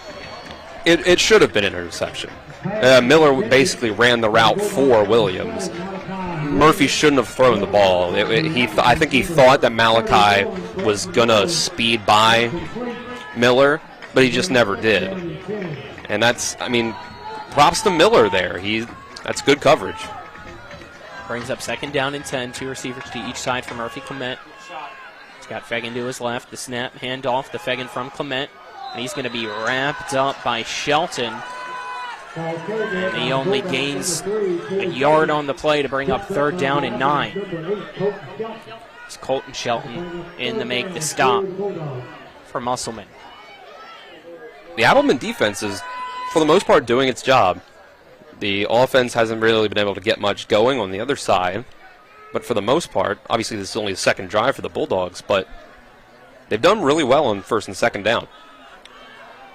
3rd down and 8, ball at the 48 for Martinsburg. Snap back to Clement. He drops back the pass, steps up in the pocket, looking and has a man wide open, but he underthrows him as the intended receiver was Sarad Musgrove. And that was just to Musgrove's feet, unfortunately, for Murphy. That brings up 4th down and 8. Just underthrew it. He didn't really set his feet. He was kind of shuffling backwards from right to left as he threw it. Never really set his feet, kind of fading away as he threw it. And that kind of left it short there. He wasn't able to get all of his torso, his core and legs into the throw. Martinsburg going for it on the 4th and 8 here in the second quarter with 7:46 remaining on the clock. 2 receivers to each side of Murphy Clement. You got, looks like Fegan in to his left, and Martinsburg will call its first timeout. The Musselman defense trying to pump up its crowd on the far side. Let's step aside and take a 1-minute break. This is West Virginia High School Football on Talk Radio WR and RNTV 10. Back in 1 minute. When will I be able to retire? How do I make the most of the money I have? How can I leave a lasting legacy to my loved ones? I'm John Everson, Private Wealth Advisor with the Mirius Group, a private wealth advisory practice of Ameriprise Financial Services Incorporated. Call us today at 304-263-4343 to help you make the most of your financial future. Our office is located at 1270 Winchester Avenue, Martinsburg, West Virginia. Ameriprise Financial Services Incorporated, member FINRA and SIPC. I pre-planned my funeral to make it easier on my family. They were relieved to know I'll get just what I want. My family actually thanked me for taking matters into my own hands. Turns out having this awkward conversation wasn't awkward at all. Pre-planning is my choice. There are certain things about me my family may not know. Now they won't need to guess. The choices are yours. The peace of mind is theirs. Pre-plan your funeral with Brown Funeral Homes and everything will be taken care of. Find out more online at brownfuneralhomeswv.com. Brown Funeral Homes, here for you. We are back as Martinsburg has used its first of 3 timeouts here in the half. 4th down and 8, 7:45 to go in the second quarter. Snap back to Murphy Clement. He steps up, looks to the near side. It's caught, but Dover goes backwards, spins off a tackle. It's going to be brought down just shy of the sticks. Turnover on downs. Musselman gets the ball back with great field position. They will have the ball at the Musselman 43-yard line. Well, Dover kind of hopped backwards as he caught that ball. If he kind of falls forward towards the sticks, he might get it. I think that was tough there. I wouldn't have gone for that one, honestly. If you punt the ball down the field, you can put the Applemen back at about the 20-yard line. With their offense is going so far, it's hard to imagine them going 80 yards. You can win the field position battle in the end, especially since Musselman's been punting short so far. First down, Musselman, and they're going to have to use a timeout as it looks like they only had 10 players out there, and we're trying to find the 11th. 7 minutes, 37 seconds to go here in the second quarter. It is Martinsburg 7, Musselman nothing. Let's keep it here and give you our second quarter sponsors as we are brought to you by Hagerstown Ford, revolutionizing the car buying experience. Go to HagerstownFord.com, as well as the Skinner Accident and Injury Lawyers, representing accident and injury claims for over 50 years. Go to SkinnerWins.com. Colin McLaughlin here for Talk Radio WRNR and TV10. Alongside me is Dylan Bishop. Our on-site producers, John Alderton. Cameramen on the TV10 side are Matt Miller and Daryl Miller. Back at the studio is Nick Verzolini, and you'll hear from him at halftime with some scores from around the state. So we have other EPAC against EPAC matchups, as well as doing battle tonight is Hedgesville and Jefferson, as well as Washington and Spring Mills. So both teams have used one timeout each so far in the opening half, as Musselman has a 1st and 10 at the 43-yard line. They go with the Wildcat formation, as it's the junior Braden Miller in the backfield. Miller gets the snap, follows his blockers, goes up the middle. He's wrapped up from behind, but he's able to leverage forward as that's Bass eventually bringing him down. But Miller able to go out across the 35 for a gain of 4 to bring up a 2nd down and 6 with 7:20 to go in this second quarter. I'd be curious to hear from Coach Thomas what it is about Braden Miller specifically that has him running the Wildcat offense versus one of your starting running backs, Blake Sanders or Colton Shelton. Miller again in there. 2 receivers to the far side, 1 to the near side. Miller gets the snap, runs to the right side, has a hole, lowers his shoulder, trying to get some push from his teammates, and he's able to get out across the 50. They say he was stopped at the 48, so that'll bring up a 3rd down and 1 for Musselman. Whatever reason it is, it seems like a pretty good one because he's run the ball effectively so far. He's shown good vision, and he doesn't waste time getting up the field. He doesn't sit around and dance behind the line of scrimmage and behind his offensive line. 3rd down and 1. Musselman breaks the huddle. They're at Martinsburg's 48-yard line with 6:15 to go in this second quarter. It's Miller all by himself. He gets the snap, goes up the middle, has the 1st down. At the 45-yard line, he'll be pushed back now. Coach Thomas wanting a flag there, thinking that they tackled him a little late after that whistle. He's not going to get it, but Musselman is able, however, to get the 1st down at Martinsburg's 45-yard line, 1st and 10 for the Applemen. You can see the adjustment so far that the traditional running game out of the pistol has not worked for Musselman so far. So they've decided to go with the Wildcat. They get 2 fullbacks back there, some extra blockers up the middle. This is what they're going with. Yep, they're lined up on the right side of the line for Braden Miller. 2 receivers to the far side, 1 to the near side. Martinsburg jumps up front, but didn't go all the way into the neutral zone, so no flag. And Musselman is going to call a timeout. Now Coach Thomas is livid. He's coming out to the middle of the field at the 45-yard line to talk to the white hat. And I'm surprised he's not getting a flag. He ran all the way out to where the head official is at the 45-yard line in the middle of the field. And he's now being ushered back. But man, oh man, he is fired up. Musselman has to use its 2nd timeout there too. I'm not sure if Musselman has a get-back coach, but if they do, they need to replace him. They need to replace him because he didn't do his job there. Thomas, I can't recall ever seeing a coach run all the way out into the middle of the field to yell at the white hat. That looked like a baseball manager running out onto the field to argue with a second base umpire.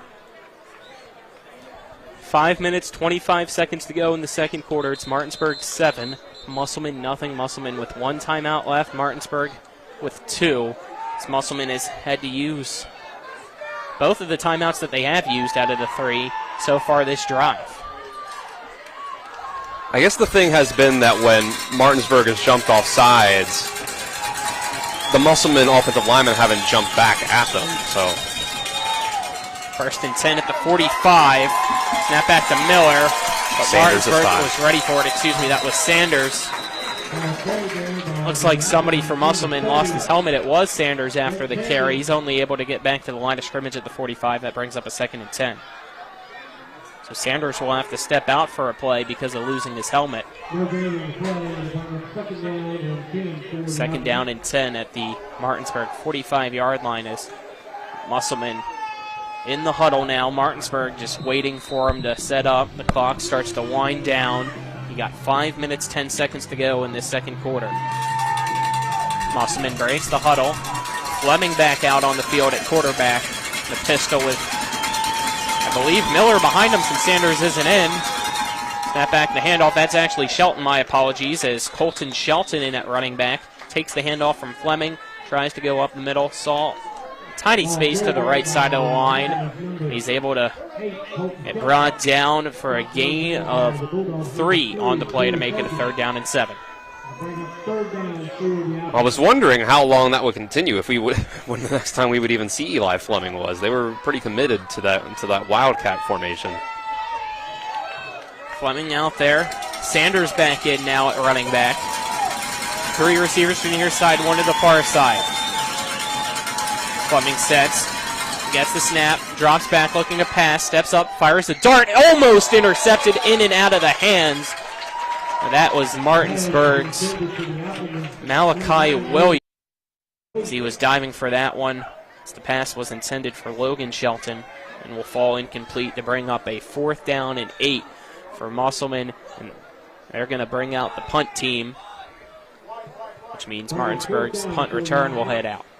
It was the first real mistake from Fleming there. He had an open receiver in the flat, but decided to try to go with the crossing route, the kind of 5-yard stick route there. Started out 4 for 4. Stegmeyer on the punt. It's a high snap. He's able to just get it off. It is a very high punt as well.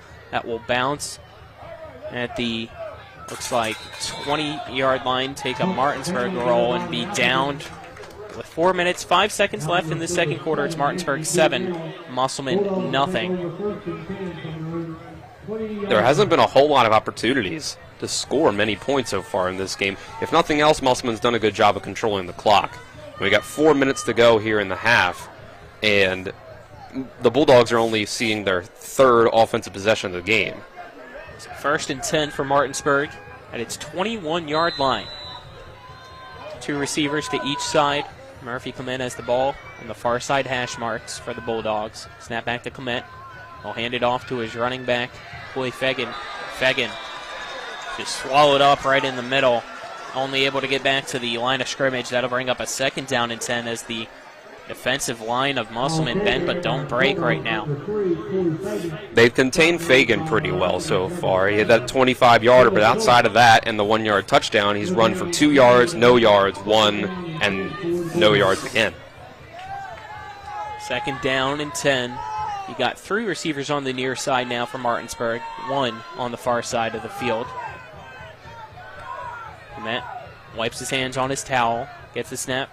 Kaufman, it's a read option. He keeps it himself. Has a great block in front of him from Hendricks. He comes near side, splits past the tackler, spins, goes out across the 35 as a 1st down for Martinsburg at the 37-yard line. So that's a 16-yard carry by Murphy Clement.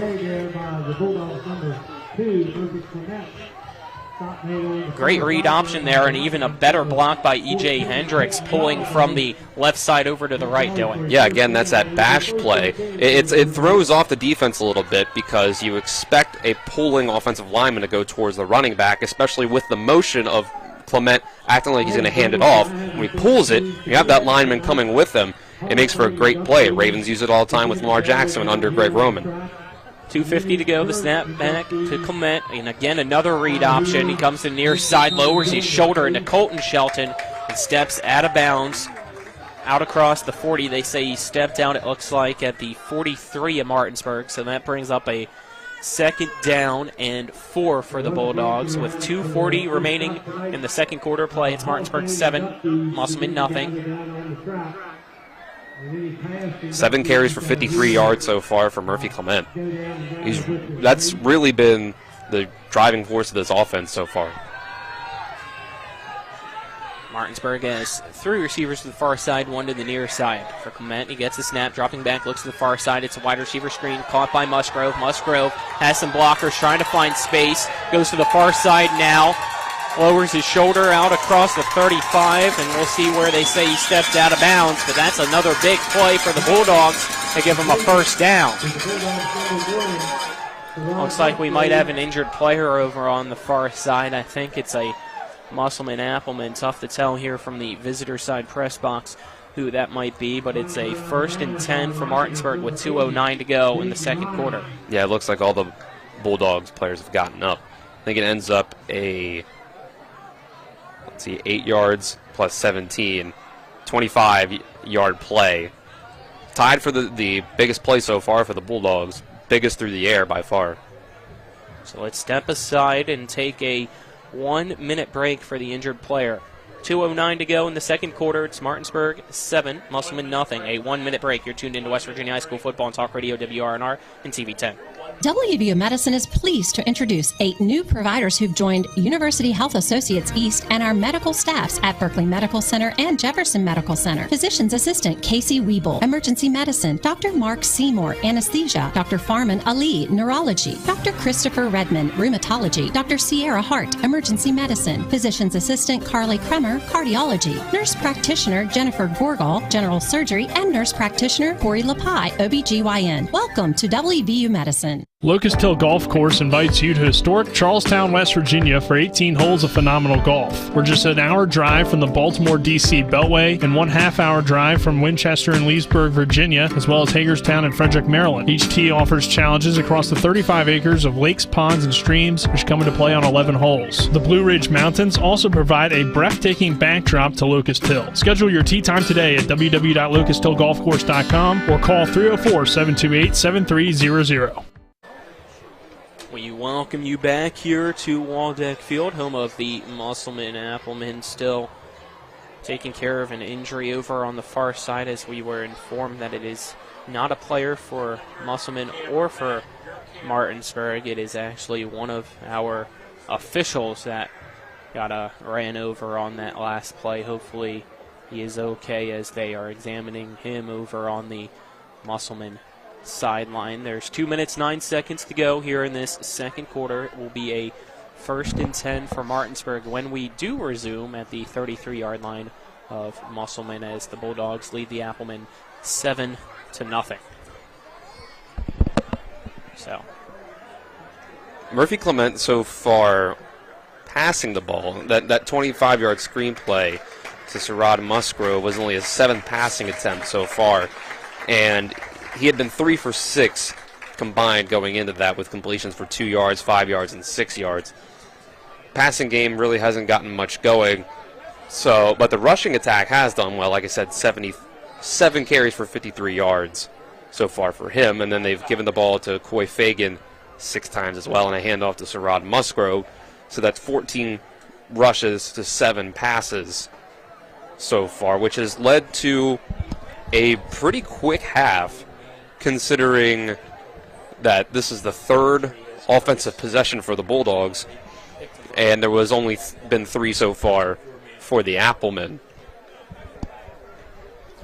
So we have been informed down from our sideline reporter, Matt Miller, that unfortunately it looks like our officiating crew will have to go down to a 4-man crew as the injury to the official unfortunately seems to be pretty serious. Not sure which official it is, but whoever it is over there, thoughts and prayers with them. So let's step aside, take another break here as we wait for things to finish up here. Again, make it a 1-minute break back at the studio, Nick. Just another 1-minute break, and this is West Virginia High School Football and Talk Radio, WRNR and TV10. Mayhem is everywhere. I'm your new bangs, and you can't stop staring at me. That's it. Just tilt the rearview mirror over here. And while you're checking me out more times than a library book, your car is wandering into that lane over there. More bangs? Neat. And if you've got cut rate insurance, you could be paying for this yourself. So get Allstate. Call Martinsburg Allstate agent Gary Kelly today at 304-263-4596. I'm Jonathan Bodwell, Bodwell Insurance Solutions, your local Medicare and life insurance agency. We are here to help you navigate the Medicare maze. We represent all of the major carriers, and you do not pay any more to go through us than if you go directly through a carrier. But if you go through us, you have a local professional to help you with all your Medicare needs, not a voice that could be in some other part of the world. Bodwell Insurance Solutions, your local Medicare agency. BodwellInsuranceSolutions.com or 304-283-0864. We welcome you back here to Waldeck Field, still currently in a delay due to the injury to one of our officials. So hoping that he is okay as he's being helped over on the Musselman sideline. Still 2 minutes, 9 seconds to go here in this second quarter between Martinsburg and Musselman, and it's been a very low-scoring affair so far. Martinsburg only leads 7-0, as it seems like right now the game plan for Musselman, Dylan, has been to grind the clock down, keep possession, but for the Applemen, they just haven't been able to punch it in to execute the game plan in full. Yeah, the Applemen have run, if I'm looking at this correctly, it looks like about, I think, 22 plays on their first 3 drives, which is pretty good. About 7 plays per drive, and a lot of that's been rushing the ball. It's been only 5 passing attempts, and 4 of them were completions for Eli Fleming, which, as a result, you put all those things together, and that means that you get a lot of time chewed off the clock with each possession. They've been going through this wildcat formation a good bit, and they've committed to it for good portions of some drives here, and they just haven't been able to get any points out of it, though, which maybe those points can come, but the Martinsburg defense has been pretty stout so far. They've given up some yards, but not a whole lot. It's really, there's been no plays on the ground of over 4 yards. There's been some threes, and Braden Miller has 4 carries that have gone for 3, 3, 3, and 4. But outside of that, pretty stout on the defensive side for Martinsburg. And then when it comes to the other side of the ball, the Martinsburg offense against the Musselman defense, it's been kind of the same story. Like I mentioned, Murphy Clement, only 4 for 7 passing the ball, only 1 completion over 6 yards. He had a pretty nasty underthrow there on one of those plays, but he's been rushing the ball incredibly well, already over 50 yards. And Coy Fagan as well has been running the ball well. They both have 7 carries and 6 carries respectively. They've run the ball already 14 times. So both teams are running about 7 plays per drive, and 2/3 or more of them are rushing the ball. So put all those things together, 7-0, pretty quick half. And both defenses have played really well. I thought Musselman has put together some really good stuff on the defensive front, better than a lot of teams have done so far this year against Martinsburg. And the secondary as well. One play specifically where Clement overthrew, where Clement had to go and rush the ball himself for about 2 yards, scrambling, was a result of Musselman playing really good in the defensive secondary. So, all in all, I think Musselman's done really well on that side of the ball, on defense, containing the Bulldogs. I don't know if it's really been too much of a result of Martinsburg playing worse than normal, really. There's been some moments here and there. They got a big 5-yard penalty on one part of one of their drives, but that's been the only penalty. Both teams have only committed one penalty for 5 yards each, so they're staying fairly disciplined. That one 5-yard penalty for Martinsburg was on a punt attempt that just barely worked out in their favor. It went from 4th and 6 to 4th and 1. But that being said, all in all, get things together. Musselman's defense is playing incredibly well so far, containing the Bulldogs' defense, and the passing game specifically, outside of that last play before this break, where Musgrove was finally able to get some space open for that 25-yard gain on the screen. For those that might just be tuning in, you got 2 minutes, 9 seconds left to go in the second quarter. It's Martinsburg 7, Musselman nothing. We've had a delay due to an injury from one of our referees, so the officiating crew will now be down to 4 instead of 5, as the official unfortunately having to be taken off in a stretcher. Hopefully he's okay, but we get ready to resume action. First down and 10 at the 33 of Musselman from Martinsburg. High snap goes to Clement. Clement runs out to the right as blockers in front of him, spins off a tackle, and then he's hit from behind while spinning around and brought down, as in making the stop was Karen Boyles for Musselman, but that's a pickup of 11 yards for Martinsburg to bring up a 1st and 10 for the Bulldogs at the 22. And that continues the great success on the quarterback runs for Martinsburg. That's been the majority of their offense. Now 8 carries for 64 yards for Murphy Clement. 1st and 10 at the 22, a minute 25 remaining in the second quarter. Clement gets the snap, it's a jet sweep handoff to Gideon. Gideon comes to the near side, but Musselman able to read that jet sweep well. Now it looks like on the near sideline we might have an injured Bulldog. I think that might have been Gideon, as he went down and I think while being wrapped up took an awkward roll after that play. The athletic trainers from Martinsburg go over to check him out. We'll see if we keep action going as he is on the sideline. You got 1 minute, 15 seconds to go in this second quarter. Martinsburg gets the ball to start the second half. They lead 7-0 over Musselman and have the ball. Not sure. From here it looks like, I don't know if it's an arm or shoulder injury.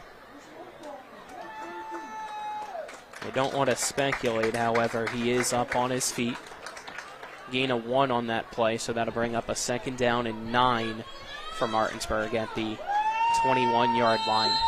So just outside of the red zone for the Bulldogs. You have Clement at quarterback, Fegan at running back, 2 receivers to each side of the formation. Clock starting to wind down now. It's at 1:05. They go to the pistol formation now. Mike gets the snap. It's a high snap, play action pass. Quick slant caught in the middle of the field by Williams, who was wide open. He tries to get to the end zone, but eventually brought down, and it looks like Musselman's saying he lost the ball, and the official says Musselman fell on top of it and gets the ball at the, looks like, 6-yard line. Wow. I thought that was Musselman able to get it. I thought that was a really well-executed play by Martinsburg. That's your traditional RPO there, the run-pass option. Murphy Clement has the option to either hand the ball off, perhaps take off himself with the ball, or throw that slant route to Malachi Williams. And Malachi just came in because of the injury to Cash Gideon. His first play in the game, makes the catch, but then he can't hold on to the ball. That's tough. So off the turnover is Musselman ball at its 6-yard line. And the Applemen will use their final timeout. We'll step aside and take the 1-minute break with them. 52.9 seconds to go in the second quarter. It's Martinsburg 7, Musselman nothing. This is West Virginia High School Football and Talk Radio, WRNR and TV 10. Back in a minute. At Carter Myers Automotive, what we do today will tomorrow become what we've done. That's why Owners Just Do More no longer defines us. Our work is never done because what we live by doesn't have a finish line. We care. Our company of owners is moving lives forward every day by finding more ways to care before, during, and after your purchase. Because when you're happy, so are we. Carter Myers Automotive. Proud to be the owners who just care more. My kids, you know I want the best for you, don't you? We need to have a conversation. End-of-life planning is no one's favorite discussion, but the relief of having everything in place when the hour of need arrives is a gift. Give it to your family. Plan ahead with us. Brown Funeral Homes, a leading provider of cremations, invites you to explore the many flexible options of cremation. From environmental considerations to the benefit of greatly reduced cost, it may be the perfect answer for your family. Online at brownfuneralhomeswv.com. Brown Funeral Homes, here for you.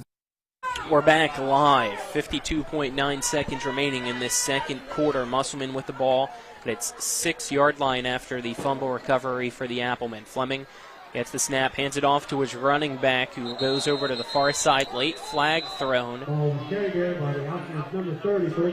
As that was Blake Sanders in on the run, who's only able to get back to the line of scrimmage, and we wait to see what the flag is.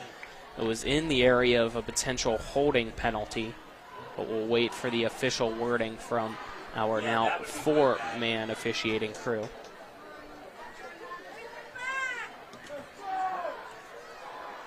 I assume this is a hold. You gotta be careful with holding penalties around here. You get a holding called in the end zone, it's a safety. It was a holding, so it makes it half the distance to the goal. Backs up Musselman to its 3-yard line. 48 seconds to go in this second quarter. Musselman in the shadow of its own end zone. It's a first down and 13 at the 3-yard line. Clock starts to wind down. I think you just take this into the half after a run. Martinsburg, however, has 2 timeouts left. Right now, deciding not to use one. It's first down. And now they do. So 35.4 seconds to go. And Martinsburg uses its timeout, which is smart. You want to use it now. I know you said it's first down. However, they're at the 3. You want to make sure that those plays get in, maybe even get a safety. That's a good point, Colin. You can't wait for a punt because you probably won't have time to wait for a punt. So you got to play for the safety. If you can get it if you're Martinsburg's defense. And in that situation, if I'm Musselman, might just go under center and snap the ball and take a knee. Although it's a 25-second play clock, in that situation you have to do it twice. You only have 3 yards to work with on it. You would have to be careful there. So maybe do just call a running play here. Update for Martinsburg, as we can see directly in front of us on the sideline. The injured Bulldog from earlier, Cash Gideon, has taken his shoulder pads and jersey off.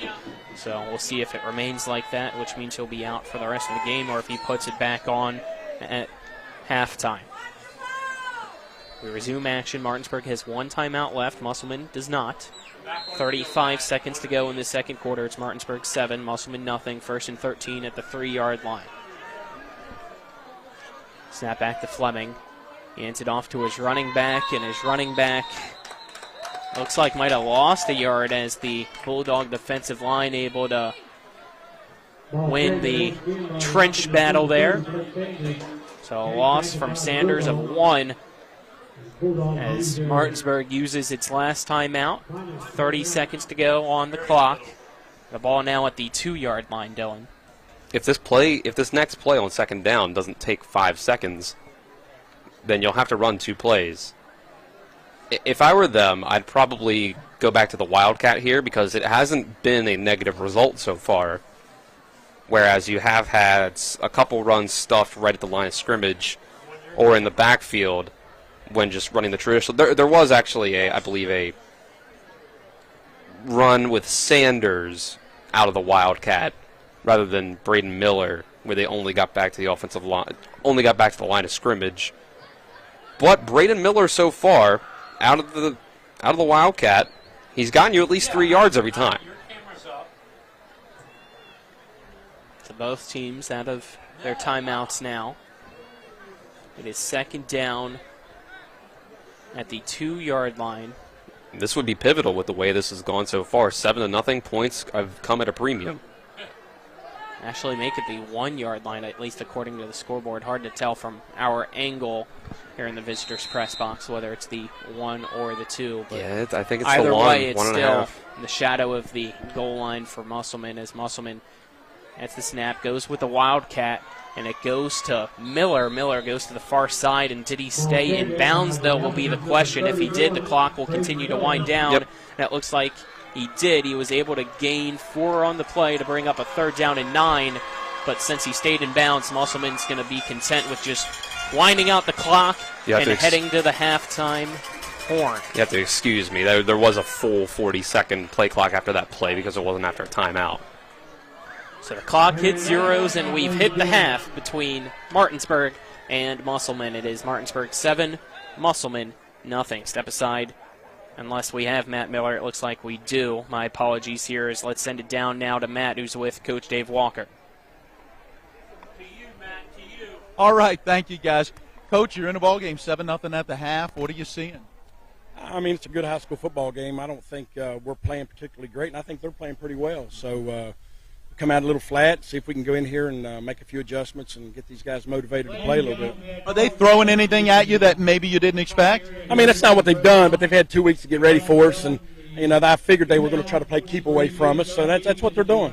You did get the score on that opening possession. What did you see in that drive that maybe you can get going here in the second half? I mean, I thought we blocked pretty well, and we hit the holes, and I think we got a little sloppy there that last possession, then, of course, the turnover. So, we've got to do a better job finishing drives. Coach, thank you. Right, thank you. Guys, back to you.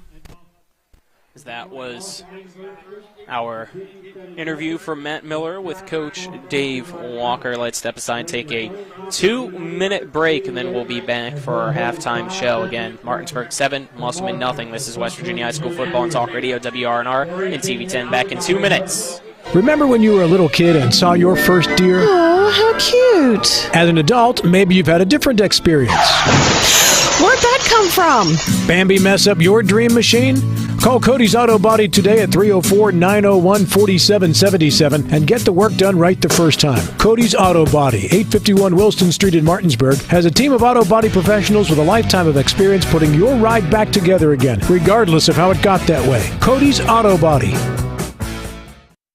With 4 new car dealerships and 4 used car dealerships in 3 states, Parsons is the largest used car and fastest growing new car dealer in the tri-state area. Take Parsons Ford with huge savings on hundreds of new Fords, financing from 0%, Parsons' goal of financing for all, and Parsons' famous above-market trade-in allowances that help make Parsons #1 for used cars too. See why so many won't buy anywhere but Parsons Ford in Martinsburg. We became #1 by making you #1 first. Parsons.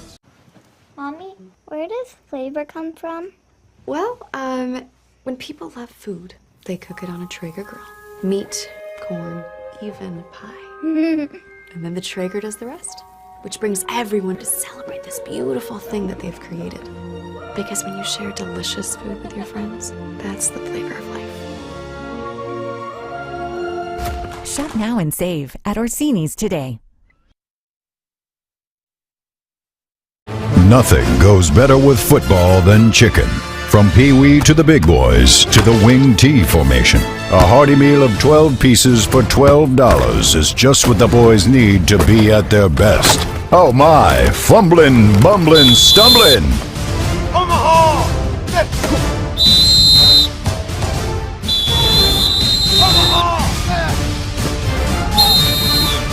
Rock's 12 pieces of chicken, just $12. After a car accident, what do you get when you call Mansion Ferretti? You get more experience from a local law firm with over 115 years of combined service. More respect from a team who treats clients like their own family. And more fight, because we want you to get every dollar you deserve. Experience, respect, results. If you've been injured, that's what you want in your lawyer. And that's what you'll get when you call us. Car accident? Get more with Mansion Ferretti. 304-264-8505. 5 seconds. We welcome you back as we enter our halftime show, brought to you by the Mansion Ferretti Law Firm in Martinsburg, where it's about seeking justice for you. Go to wvjusticelawyers.com. At the half between Martinsburg and Musselman, it is Martinsburg only up 7-0 here in a low-scoring game at Musselman High School, as tonight for Musselman is Hall of Fame night, as we want to recognize this year's 2023 inductees to the Hall of Fame class for Musselman. You have Debbie Dukes Lemaster, the class of 1987, as well as Ed Miller and Charles Buck Mosby, the class of 1962. Jim Norris, the class of 1971, and Guy Sharp, as well as Earl Unger, the class of 1953. So congratulations to the Hall of Fame class of 2023 for the Musselman Applemen. Dylan, let's now get into our first half stats, brought to you by the Larry DeMarco team at Modern Realty Results. If you're looking for a home in the tri-state area, they have you covered. The story at the half is the lack of offensive numbers.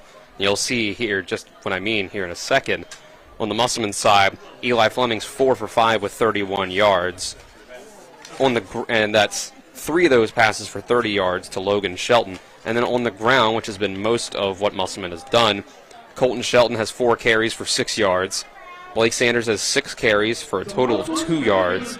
Braden Miller has 4 carries for a total of 13 yards, most of that coming in the Wildcat. Actually need to add on that last play that he had, so I'd say you put him at about 5 carries for 17 yards after that 4-yard gain right at the end of the half.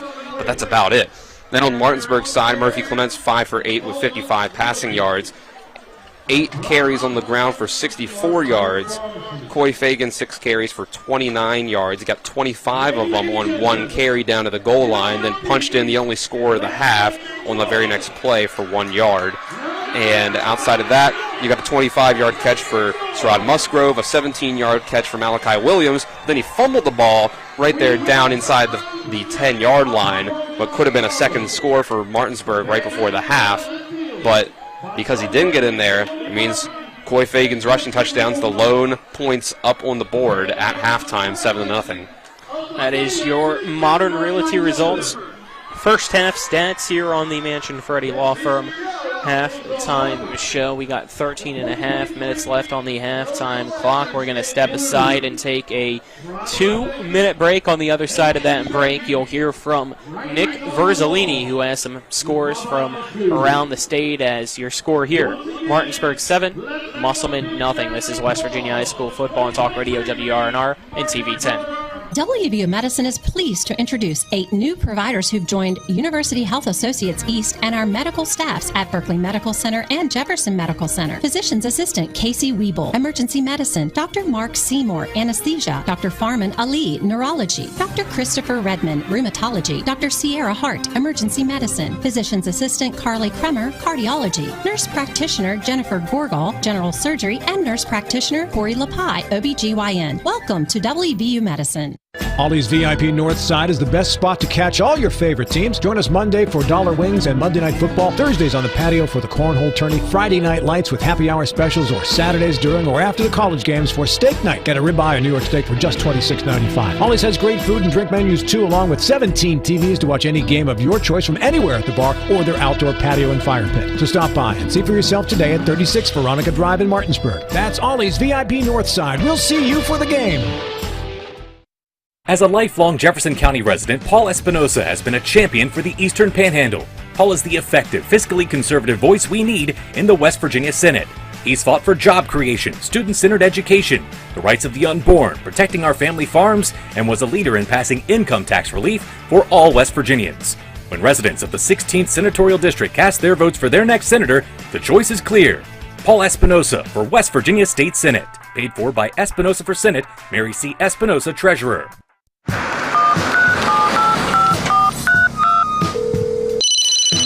Hello? We're here again 3 times in the past 2 days. You're where? Bechtel Jewelers. Look. Can Can Mom hear you? No, she's in a diamond coma. Get her the pendant, or I will. Hey, that's my credit card. What? Can't hear you, Dad. You're breaking up. It's going to take more than a crying baby to wake her out of this diamond coma.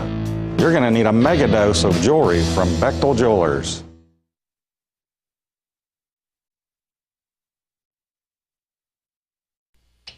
We welcome you into the halftime scoreboard show. I'm your host, Nick Verzolini. At the half the game you are currently tuned into here on Talk Radio WRNR and TV 10 between Musselman and Martinsburg. Bulldogs 7, Applemen nothing at the half. Other EPAC games going on as it's an all EPAC week, EPAC on EPAC matchups.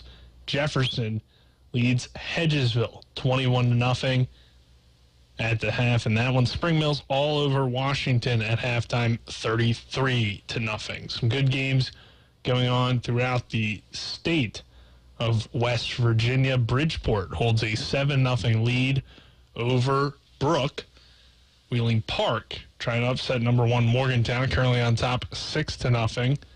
George Washington leads number 6 Parkersburg 6-0. Huntington all over Riverside 35-0. And Cabell Midland leads Capital 42-0. Let's take a look at some other scores around the state. Woodrow Wilson getting the win last night over Preston 50-13. Roane County Ripley going at it tonight. No score reported there. Princeton, Greenbrier East. Princeton leading 21-0 in that one. Parkersburg has kicked a field goal, so it's now 6-3 between them and George Washington. University leads Buchanan Upshur 14-7. AA Wayne leads AAA Lincoln County 16-0. Northern Garrett out of Maryland leads Hampshire 7-0. And no score between John Marshall and Warren, Ohio. And let's check some other AA scores real quick here. As we have Fairmont Senior leading North Marion 14-7. Berkeley Springs trails Philip Barber in the first quarter. It is last reported 14-0. Scott over Mingo 29-0. Let's take another 2-minute break. On the other side of that break, we'll hear Colin McLaughlin and Dylan Bishop at the second half. This is West Virginia High School football on TV 10 and WRNR TV on YouTube.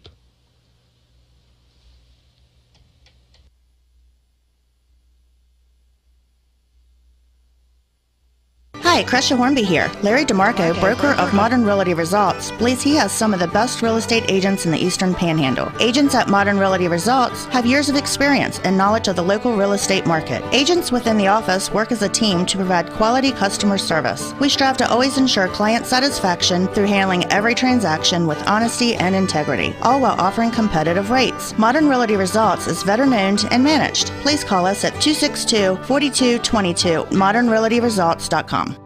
My kids, you know I want the best for you, don't you? We need to have a conversation. End-of-life planning is no one's favorite discussion, but the relief of having everything in place when the hour of need arrives is a gift. Give it to your family. Plan ahead with us. Brown Funeral Homes, a leading provider of cremations, invites you to explore the many flexible options of cremation. From environmental considerations to the benefit of greatly reduced cost, it may be the perfect answer for your family. Online at brownfuneralhomeswv.com. Brown Funeral Homes, here for you.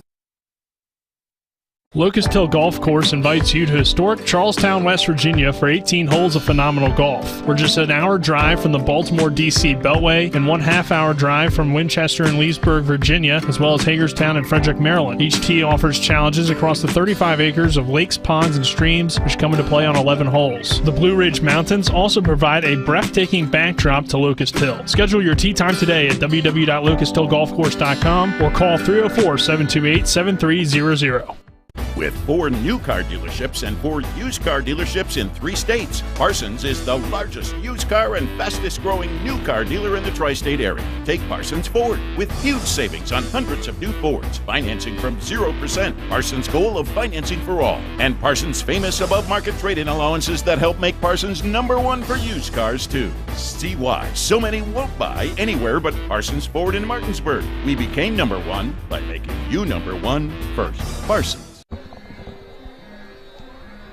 We welcome you back at the half between Martinsburg and Musselman. It is 7-0 at the half, a low-scoring game here in the 39th meeting between the two schools as Musselman in search for its first win over Martinsburg since the year 2000, as Martinsburg has won the last 24 meetings. And right now, Dylan, it honestly seems like it's not out of the realm of possibilities the way that things have been going. They defensively have been tremendous tonight. They have. It's just a shame for Musselman that the offense has not been able to get anything going. They've gotten a little bit out of this Wildcat offense, but other than that, not really. I still would like to see them pass the ball more. Eli Fleming completed his first 4 passes for 31 yards, so I'm not sure exactly why they decided that they're not going to pursue doing that more. Martinsburg's strength is its run defense. We'll see what they come out and do in the second half, but I think Coach Walker put it well that Musselman essentially is playing keep away. So the Bulldogs only got 3 possessions of offense in the first half. One of them, the first one, was a touchdown drive. They were able to go about 58 yards down the field and score. Eventually, they got that big 25-yard run by Coy Fagan, then they punched it in from the goal line. But then second possession ends when they go for it around midfield on 4th and 8. They throw the pass to Buzz Dover for about 7 yards, and he jumps backwards to try to make a cut and get the first down, but it ends up not working out. Good tackling by Musselman. And the third possession ends on an RPO pass to Malachi Williams, catches the ball and fumbles it inside the 10-yard line. So, I think they were well on their way to getting into the end zone. They had about just under 2 minutes left to get the ball in the end zone, or it might have been a minute to get the ball into the end zone, but they had timeouts to work with. I think they could have gotten there without the turnover and gotten it to 14-0, getting the ball to start the second half.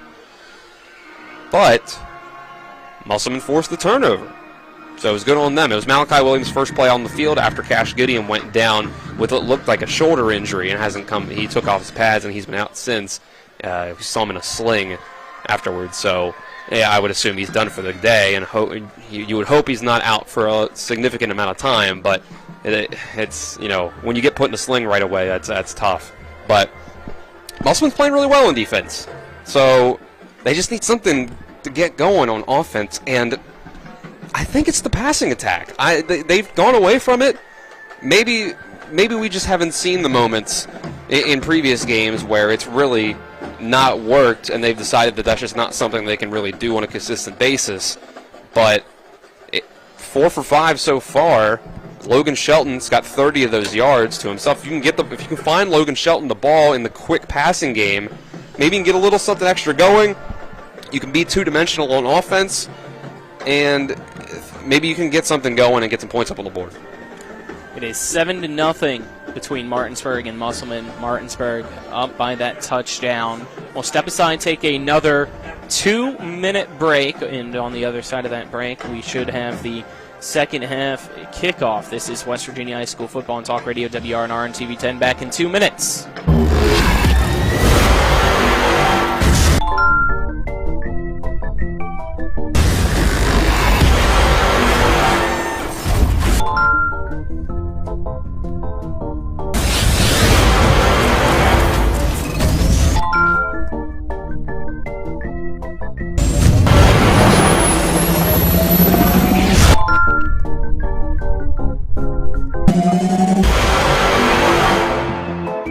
At Dutch Miller Automotive, we've grown quite a bit over the last 60 years, but our core principles remain the same. We believe in treating our customers and our team members like friends and family, and we see it as our obligation to give back to all the communities we are so fortunate to do business in. In just West Virginia alone, we've grown from 1 location on the west end of Huntington to 10 rooftops employing more than 500 Mountaineers. Check out the inventory from all of our stores at DutchMillerAuto.com. Dutch Miller Automotive Group, West Virginia proud. W. Harley Miller Systems understands the need and desire for reliable and affordable smart home solutions. Secure your home with a security system and keep a close eye on your family.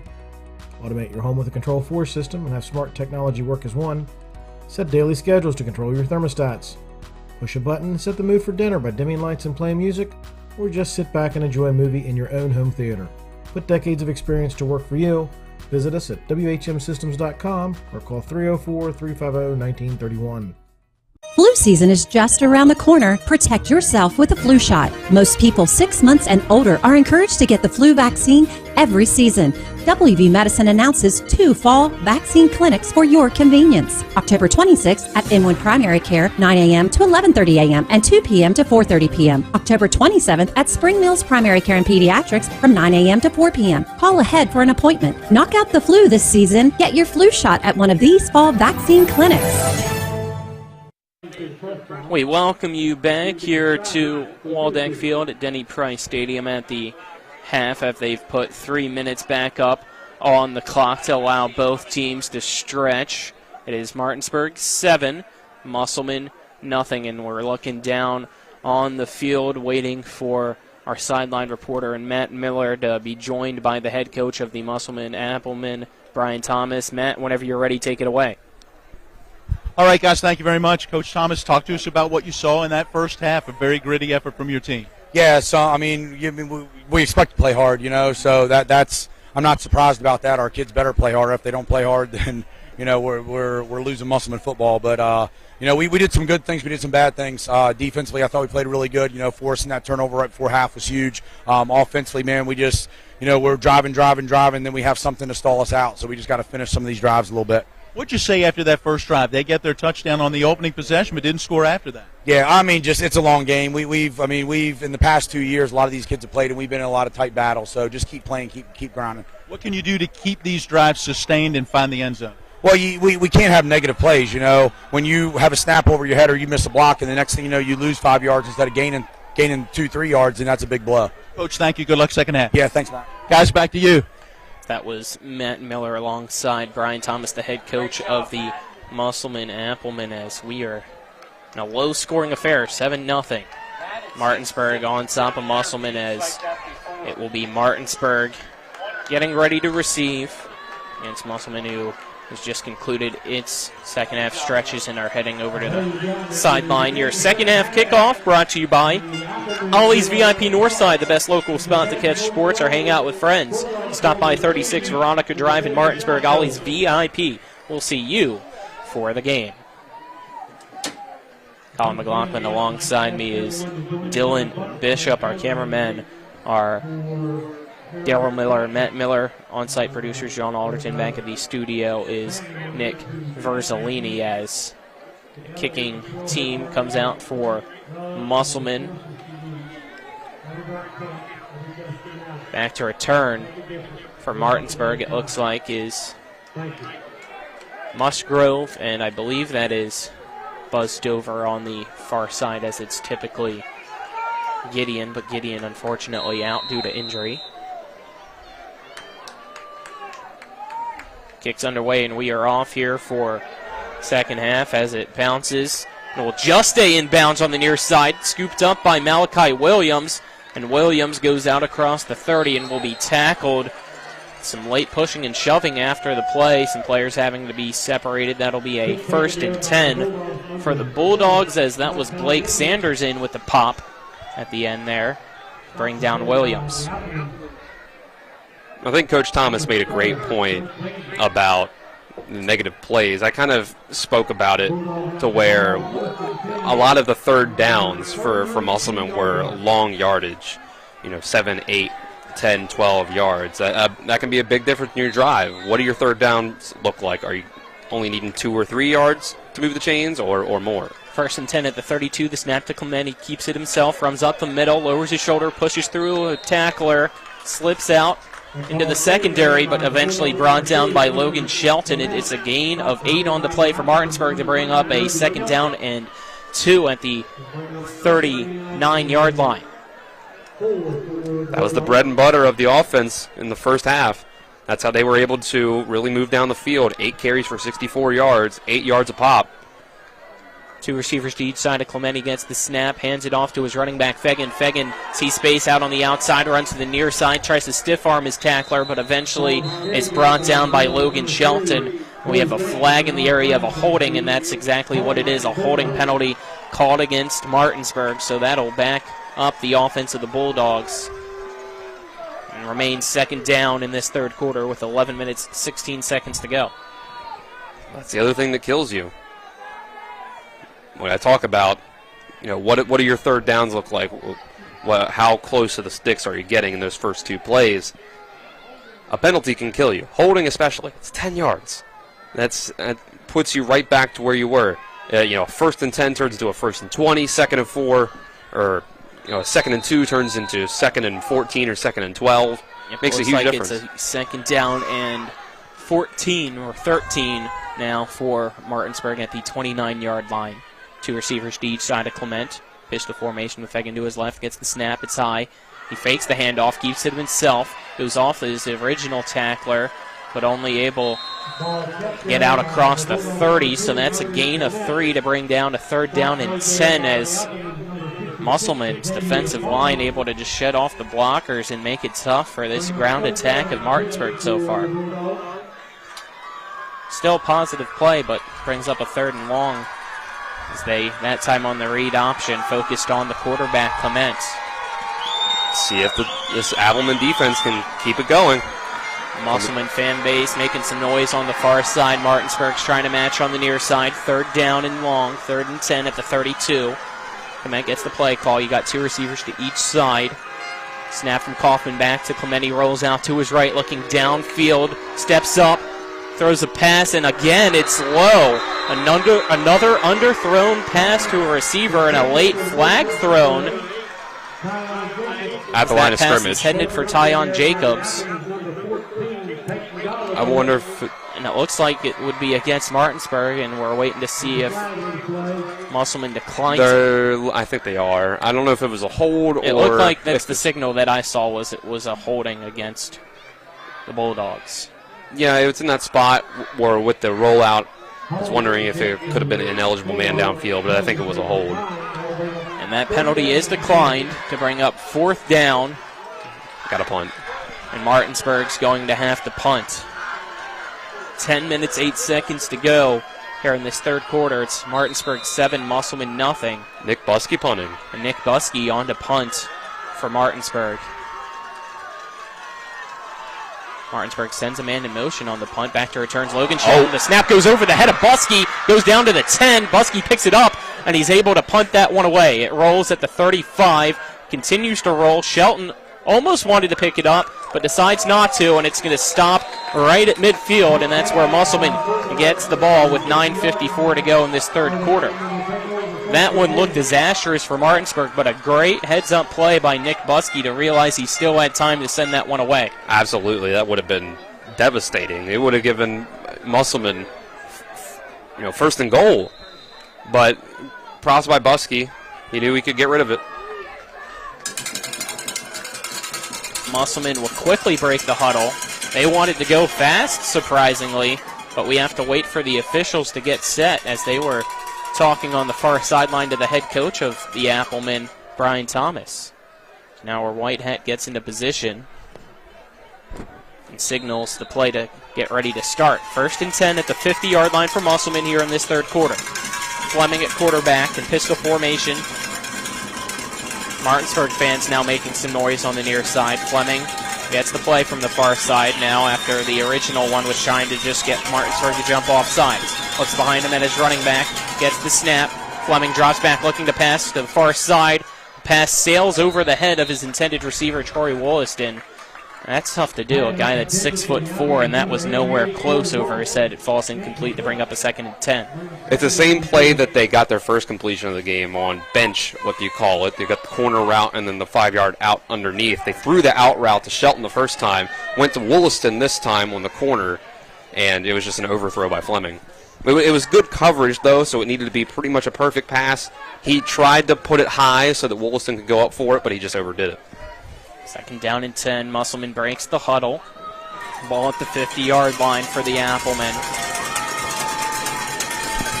Two receivers to each side. Fleming sends a man in motion from left to right. Gets the snap. Looks over to the far side. It's caught underneath to the man that was in motion. That is Braden Miller. And Miller has space on that far sideline and goes out of bounds. See, looks like he stepped out of bounds just shy of the 40 at the, I believe, 38-yard line. So a gain of 7 brings up a 3rd down and 3. They're getting some passing game going. This is what I wanted to see from them. I like to see it. 3rd and 3. Fleming in at quarterback again, trying to gain his confidence with the ball. And Musselman down by a touchdown. 7-0 with 9:14 to go here in the 3rd quarter. Fleming gets the snap. It's low. He drops back. 2-step drop. Fades it over, and it's picked off on the near side. And off to the races is Martinsburg. Buzz Dover all alone goes past Fleming, and it's a pick 6 for the Bulldogs with 8:58 to go in the 3rd. They now lead 13-0. He tried to float a pass to Sanders, and Buzz Dover read it. To infinity and beyond he went. Touchdown Martinsburg. Eli Fleming decided before the snap that he was going to throw that wheel route out of the backfield to Sanders. And Dover just had, first of all, even if Dover didn't have it read the entire way, he was there. Flat hook zone area, only about 5 yards away from the line of scrimmage, and it floated in the air so long because there was a player there guarding him. He had to dump it in the bucket over the head of that defender that Buzz had enough time to come in and make the play, and only Fleming could stop him, and he wasn't able to. The PAT pending. And Musselman jumps on the extra point attempt. And that encroachment penalty makes it a half a distance to the goal for Martinsburg. So put the ball at the 1.5. So they just scoot everything up. It is Page on to attempt the extra point for Martinsburg. Fagan on to hold. It's Page again. Will have to retake his steps. Bass on to snap. Everybody bunched in as Musselman overloaded to the right side, but they don't send pressures. The extra point is up. And the kick is good. 14-0. Martinsburg on top of Musselman. 8:58 to go here in this 3rd quarter. We'll step aside, take a 1-minute break. This is West Virginia High School Football on Talk Radio WRNR and TV 10. This is Eric at Hagerstown Ford. Over the last decade, the way we buy things have evolved. Now, you get on your phone, click Want It, and it shows up at your front door. At Hagerstown Ford, it is that convenient. We've changed the car buying experience on the I-81 corridor forever. And with a return policy better than Walmart, there's absolutely no reason to buy a new or used car, truck, or SUV anywhere else. Just like Amazon, Hagerstown Ford will deliver the vehicle to you, where you are, and on your time. And if you don't want it, return it. No questions asked. Why waste your time at a car dealership playing the dumb back-and-forth games? Besides, we hate it more than you do. I assure you, no dealership from Winchester, Virginia to Washington, D.C. will beat our price. No dealership from Chambersburg, Pennsylvania to Baltimore, Maryland will beat our price. And no other dealership will allow you to return it if you don't want it. Hagerstown Ford absolutely provides the best experience at the best price. Visit HagerstownFord.com to schedule your VIP experience. Click on the vehicle you want and get your new ride delivered to you at no risk. See dealer for details. We welcome you back. It is now 14-0. Martinsburg leads Musselman here with 8:58 to go in the 3rd quarter as Samuel Collins on to kick off for Martinsburg. Back to return is Shelton. The kick goes deep, high end over end kick. That'll be caught on the far side at the 3-yard line. And going to the far side is Shelton. He lowers his shoulder into the defender of Martinsburg. Is pushed out of bounds. Out across the 20, they say it looks like at the 23-yard line, and that's where Musselman will get the ball back after the pick 6 by Buzz Dover. That play may have just completely changed the complexion of this game. You're Musselman, you get the stop to start the second half when Martinsburg gets the ball. You have a chance to come down and tie the game with a good drive of your own. They open up with 2 straight passes of the ball, and it seemed like they are getting things going through the air, but then bad throw by Eli Fleming. Fleming at quarterback, 2 receivers to each side. He gets the snap, hands it off to his running back, and he's immediately hit in the backfield as busting that play, obviously none other than, you guessed it, Rashad Reed for the Bulldogs. Who else? And it's really the first time that he's been able to get through. Maybe some momentum for the defense after that pick six. Loss of 2 brings up 2nd and 12 at the 19-yard line now for Musselman. 8 minutes, 23 seconds to go in this third quarter. Musselman breaks the huddle.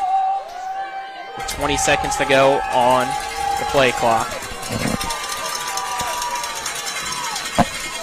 You have 1 receiver to the near side, 3 to the far side for Fleming. And Fleming now steps out of position and goes over slightly towards the near side to get the play call. He gets it, and it's a handoff. Up the middle burst Sanders. Sanders into the secondary and is tackled by Fegan. So he was able to slip past, trying to see who that is for Martinsburg. It looks like he was able to slip past Williams, and then Fegan was able to bring him down, but that run of 16 makes it a 1st and 10 at the 34. That's huge. Gets the ball moving. By far the best rush of the day for the Applemen. Now it's Thompson in at quarterback, and he'll hand it off. And that goes Sanders up the middle. And he's only able to pick up, looks like they say 3 yards for the forward progress, as the entire defensive line and a few linebackers in to make the stop. And it looks like Thompson will now jog his way over to the far side, and a new quarterback will come in as Musselman in the huddle, so trying to see who it is. I see Thompson and Fleming, so it looks like they're in the Wildcat formation as those two on the sideline. And back to Braden Miller, all alone with the 2 fullbacks to his right, 2 receivers on the far side, 1 to the near side. Miller gets the snap, follows his fullbacks up the middle, trying to get a few blocks. He's only able to gain, it looks like, another 3 yards to bring up a 3rd down and 4. That's interesting. See if they're going to go to Thompson at quarterback when they're not in the Wildcat moving forward. If so, kind of strange that you started off the drive with Fleming. So this time, you got Blake Sanders in the backfield in that position that you just saw Miller in. Sanders gets the snap, and he tries to get a burst of speed, but he runs into a lineman, and the forward progress with the whistle stops him, even though he was never brought down. He thought he was never stopped as he tried to continue running, but the play was dead, and that keeps it at the 42-yard line to bring up a 4th down and 3. They're going to go for it. I don't blame them. Musselman down 14-0 against Martinsburg. 5:40 to go in this third quarter. Again, they stay in the Wildcat. You got Blake Sanders with his fullbacks to his right. He gets the snap, goes up the middle, follows his blockers out across the 50, and he has the 1st down for Musselman. How did he get through that hole? He just kept his feet churning, Dylan, it seemed like. I thought they had him stopped. That's what Sanders does a great job of doing. You got to keep those feet moving because you never know when a hole can open up. As long as you're not tackled, you can keep yourself going. The offensive line did its work. Will Bass for Martinsburg looked shaken up after that play as he came running over to the near side. 1st and 10 for Musselman, the 47 to Martinsburg. The snap to Sanders. Sanders, though, hit at the 50, so that's a loss of 2 on the play. Martinsburg able to set the edge on that one as it was Reed and Flores there. And it looks like now after that play, Flores might have a stinger, so he's going to go out. So back-to-back plays with back-to-back injuries for Martinsburg. Bass and Flores now off the field, and that puts Jacobs in. Trying to see who might have went in for Bass because you already had Brady Breeden, his typical backup, out. Might be Wes Hancock. I think it is. Low snap. Thompson with it. Drops back. Rolls out to his right. A holding penalty, though, as that was Xerxes Yancey chasing him down, but grabbing onto Yancey to slow him down was Kovacs. It's called with the hold.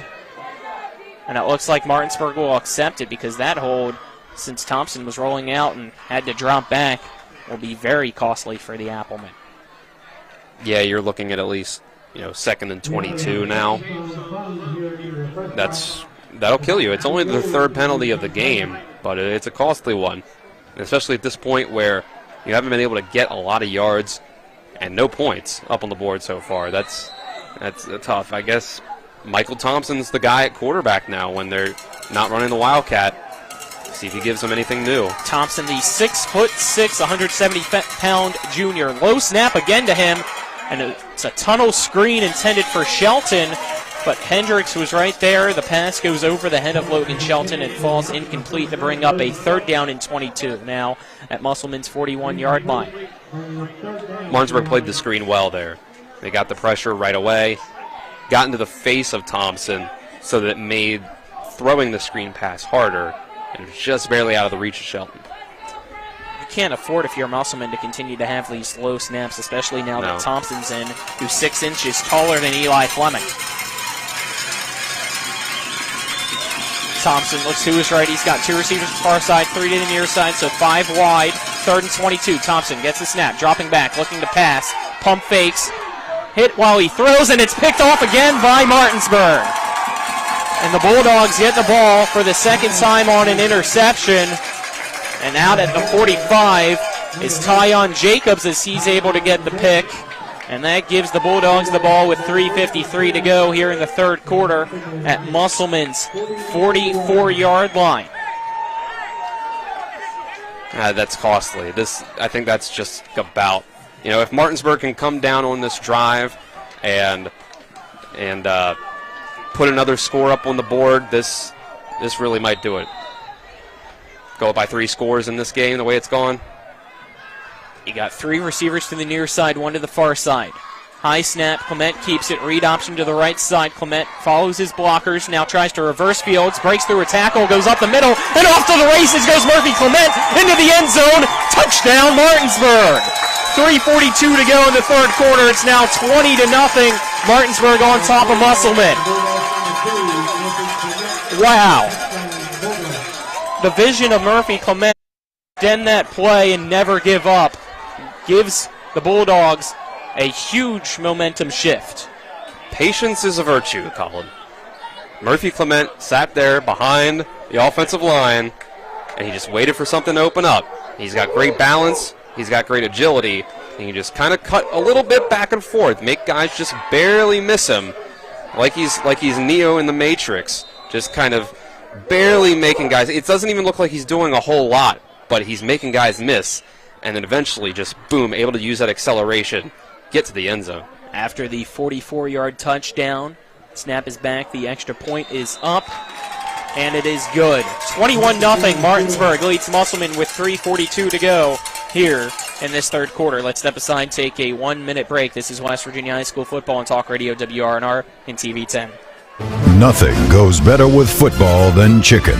From Pee-wee to the big boys to the wing T formation, a hearty meal of 12 pieces for $12 is just what the boys need to be at their best. Oh my, fumbling, bumbling, stumbling. Omaha! Let's go!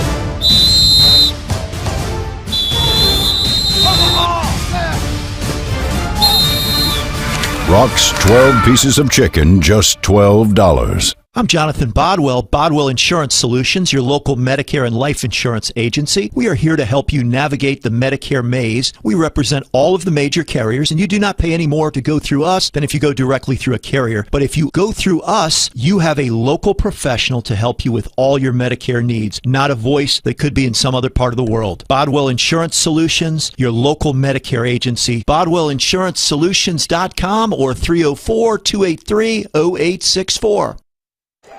We welcome you back. Martinsburg up 21-0 now on Musselman with 3:42 to go in this 3rd quarter as Collins on to kickoff. Back to return at Shelton as he's lined up at the 5. Collins' kick is off. That is a high-end over-end kick, but short. It's going to be caught on the far side of the field by Shelton. Shelton sees some space, slips through some tackles, tries to reverse fields, but eventually he's brought down by George in to make the stop for Martinsburg. Well, it's pretty easy to do a summary of that last scoring drive and make it 21-0 because it was one play, 44 yards, touchdown for Murphy Clement. He's over 100 rushing yards on the day already. That scoring drive summary brought to you by Paul Espinosa for State Senate, an effective fiscally conservative voice for the 16th District. First down and 10 for Musselman. 3:33 to go here in this third quarter. Ball at the 30-yard line for the Applemen. Two receivers to the near side. A tight end as well. One receiver to the far side. The snap to Thompson. He hands it off to his running back, Sanders. Sanders able to get off one tackle, but he's wrapped up by his feet. Tried to slip out of it, but eventually is brought down and loses his helmet for a second time tonight. As that only for Sanders able to get back to the line of scrimmage and bring up a 2nd and 10 from the 30. Ball spotted at that right hash mark. Sorry, Dylan. We've reached the point in the game where you're going to have to pass the ball. And I just don't think Musselman has it in them. And I think Musselman knows that they don't have it in them. You can just tell by the play calling that they're not confident in the passing game, no matter who's in a quarterback. It's Thompson right now in at quarterback. Trips to the near side, one receiver to the far side. Running back now in pistol formation, lined up to the right. It's a handoff, trying to go up the middle, but he runs right into Reed.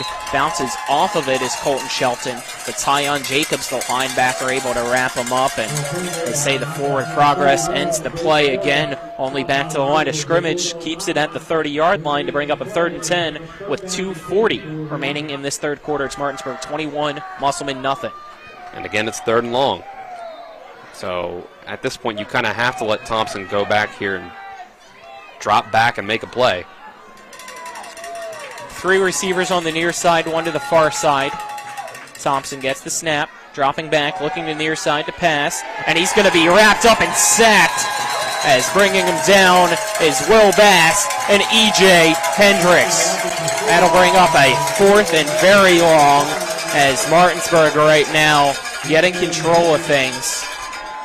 And it looks like Musselman just doesn't have any answers tonight now offensively. And bad has gone to worse, as they're going to have to punt with a 4th down and 20 at the 20-yard line. Yeah, you can just tell that the pick six. High snap over the head of the punter, and it goes to the goal line, and he loses the ball. Martinsburg falls on top of it.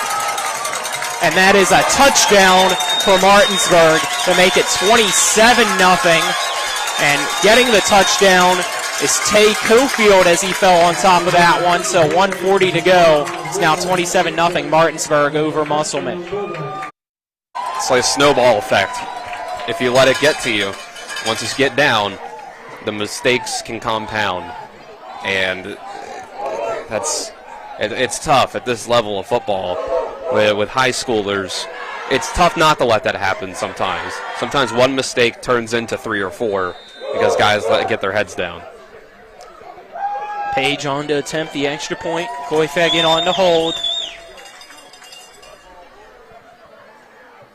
Snap is back, and it's a fake. Fagan rolls out to his right, pump fakes, and he's going to keep it himself over to the pile on the near side and in for the 2-point conversion to make it now 29-0 Martinsburg, leading Musselman with 1:40 to go in this third quarter. Let's step aside and take a 1-minute break. This is West Virginia High School Football and Talk Radio, WRNR and TV 10.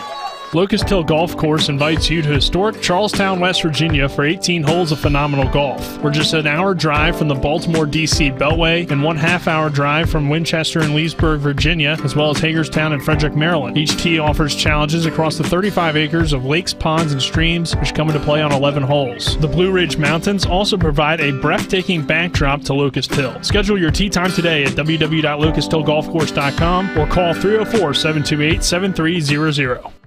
At Carter Myers Automotive, what we do today will tomorrow become what we've done. That's why Owners Just Do More no longer defines us. Our work is never done because what we live by doesn't have a finish line. We care. Our company of owners is moving lives forward every day by finding more ways to care before, during, and after your purchase. Because when you're happy, so are we. Carter Myers Automotive. proud to be the owners who just care more. Welcome back here as it's now 29-0 Martinsburg with 1:40 to go in this third quarter. Leads Musselman. It's Collins on to kickoff, back to return. For Musselman is Logan Shelton. Ball spotted at the 40 at the left hash mark. The kick is away. And it'll be caught by Shelton in the middle of the field at the 10-yard line. Shelton goes up the middle, lowers his shoulder, and extends out across the 30.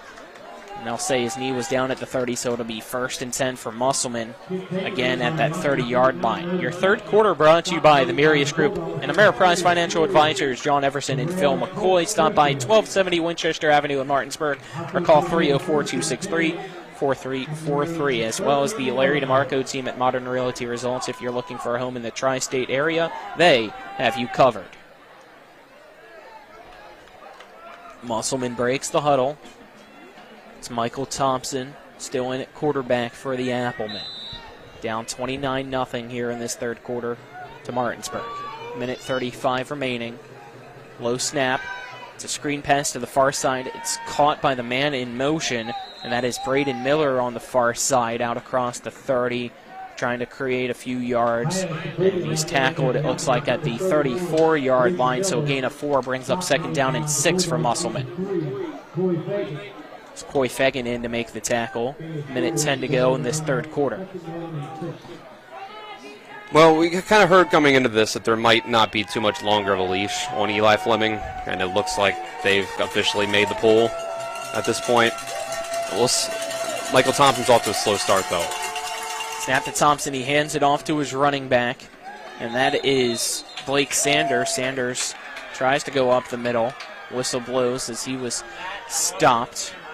45 seconds to go. A gain of 1 on the play brings up a 3rd down and 5 now at the, looks like, 35-yard line. They need to get to the 40. They say he actually got to the 36-yard line, so that makes it a 3rd and 4. A second difference between the play clock and the game clock. It's the play clock at 20, game clock at now 15, both winding down. We'll see if Musselman decides to have one more play here in this third quarter or not. Looks they like they break will. the huddle, so it looks like they will, and they get Martinsburg to jump off sides.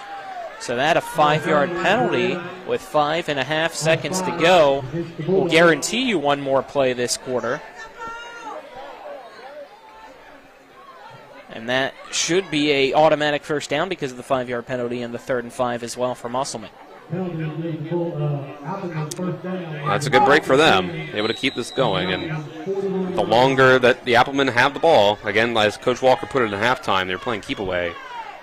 Forgot after the penalty the clock does start, so that ends the quarter.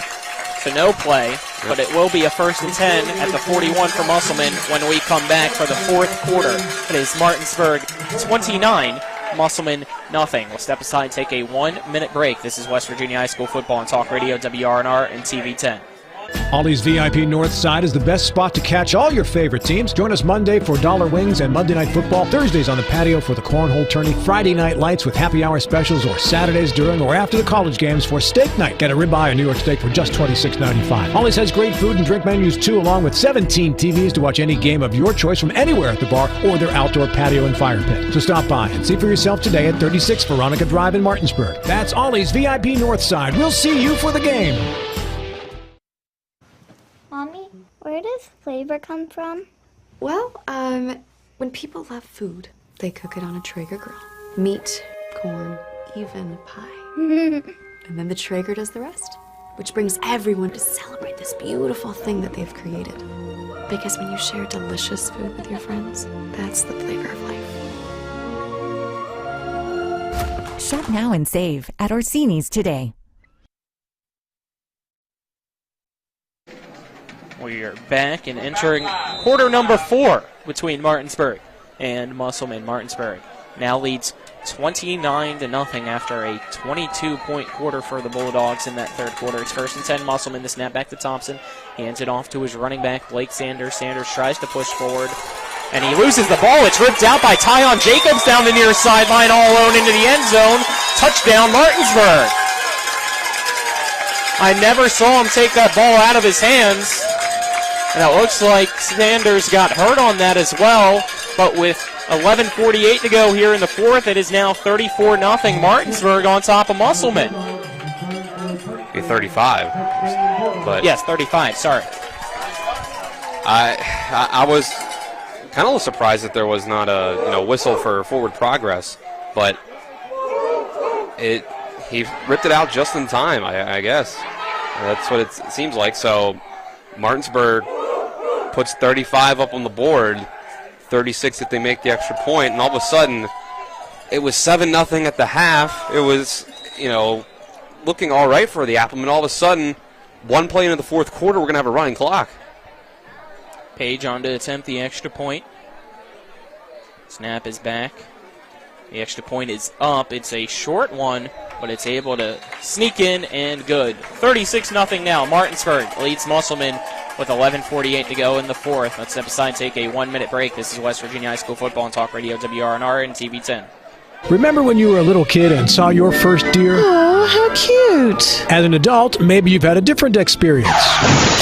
Where'd that come from? Bambi mess up your dream machine?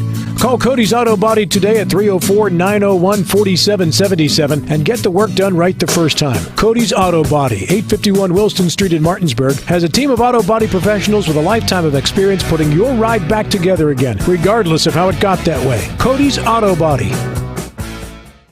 I'm Jonathan Bodwell, Bodwell Insurance Solutions, your local Medicare and life insurance agency. We are here to help you navigate the Medicare maze. We represent all of the major carriers, and you do not pay any more to go through us than if you go directly through a carrier. But if you go through us, you have a local professional to help you with all your Medicare needs, not a voice that could be in some other part of the world. Bodwell Insurance Solutions, your local Medicare agency. BodwellInsuranceSolutions.com or 304-283-0864.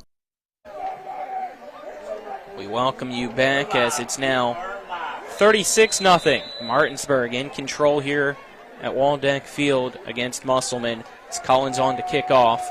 Back to return is Shelton for the Applemen. He slips on the kick, and it's short, caught by one of the Upmen at the 50-yard line.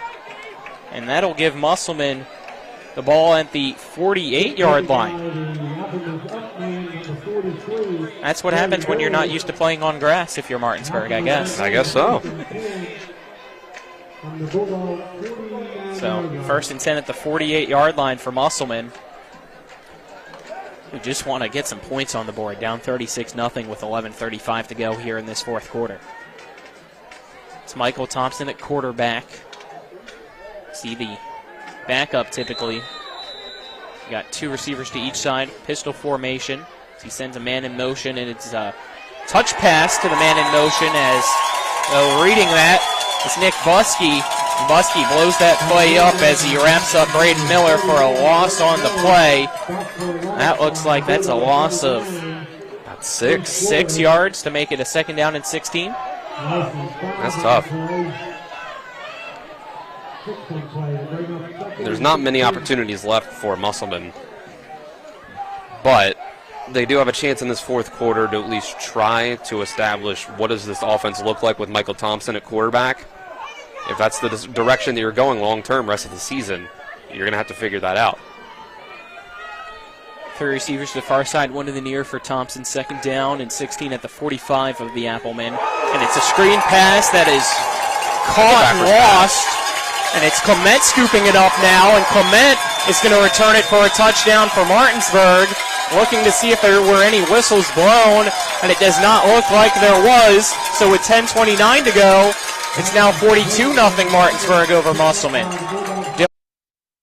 Pass, and that's why, even though it never seemed like the receiver had control, it's just a fumble.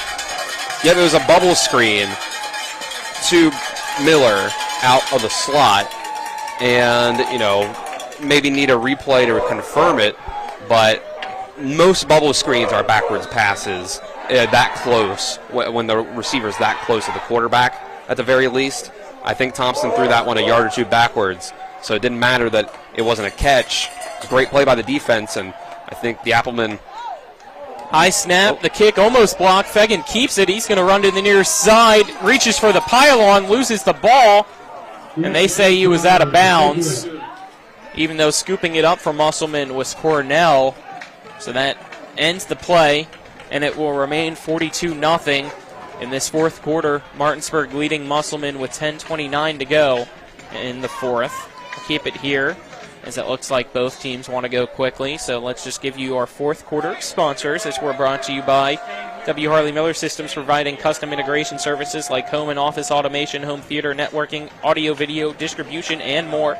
Call 304-350-1931 or visit WHMsystems.com, as well as Orsini's Home Store. Not just an appliance store any longer. Visit them at 360 Hack Wilson Way in Martinsburg or online at Orsinis.com. How many defensive touchdowns have we had tonight, Dylan? I know I'm kind of putting you on the spot here. I believe that's the third one. You have to count it as special teams as well, because the one was on a punt. That's true, yeah. A return, or not a return, but a fumble, punt over the head of the punter, the snap over the head of the punter, excuse me, recovered in the end zone by Cofield. So third defensive or special teams touchdown for Martinsburg. It's a low kick caught at the 24-yard line, as that's Dalton Haynes reversing fields and off to the races, out across the 45 at the 40 on the far side. He goes out of bounds. They'll say that he stepped out of bounds, it looks like, at the 38-yard line of Martinsburg. So Musselman gets the ball there, and we'll see if the offense, though, can do anything with it. Looking at the touchdown, it was pretty close, actually, but it was about a half a yard backwards pass by Michael Thompson that allowed Martinsburg to pick that ball up. I think was it Buskey again that came in there on that hit on the. That's what I was about to ask you. I wasn't sure if you saw who blew the play up or not. That led to then Murphy Clement scooping it up and scoring. But while you take a look at that again, we're back in action. 1st and 10 at the 37 for Musselman. It was Murphy, actually. Thompson, he hands it off, going up the middle. It's the running back with 9:45 to go. As in on the carry was Nate Leisure. So we didn't really realize it at the time. Murphy Clement, that play was entirely him. He was the one that saw the receiver was getting the bubble screen. He came in and blew up the play as the receiver was trying to make the catch. Ball fell on the ground, and it was laying on the ground long enough for Murphy to gather his senses, pick up the ball himself, take it out for a touchdown. 2nd down and 3. Thompson gives the play call to his teammates. He's got 2 receivers to each side, gets the snap, hands it off again to Leisure. Leisure tries to bounce to the outside, spins off a tackle, now will lower his shoulder. Now it looks like he might have picked up the 1st down, waiting to see where the marker goes, and it looks like he was able to gain 4 on the 2nd and 3, so that is a now 1st down and 10 for Musselman with under 9 minutes to go here in this fourth quarter in the winding clock. It's 42-0. Martinsburg leads Musselman. If you're the Applemen, you can at least take from this game that your defense played incredibly well for an entire half. And if you look at it, in the end, 3 defensive or special teams touchdowns, your defense hasn't been a whole lot worse here in the second half. Thompson gets the snap, hands it off to Leisure. Leisure goes up the middle and is able to pick up a few yards on that carry with 8:20 to go now. Clock again winding down.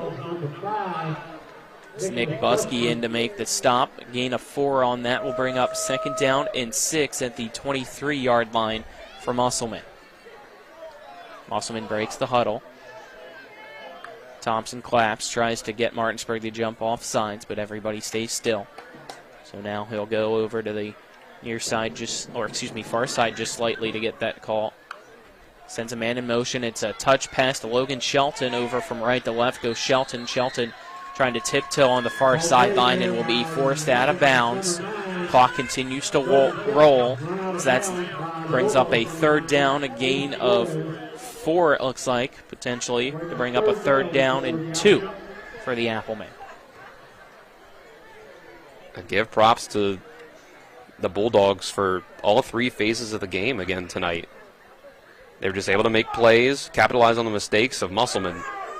and turn this into a blowout when we did not see that going that way after a half.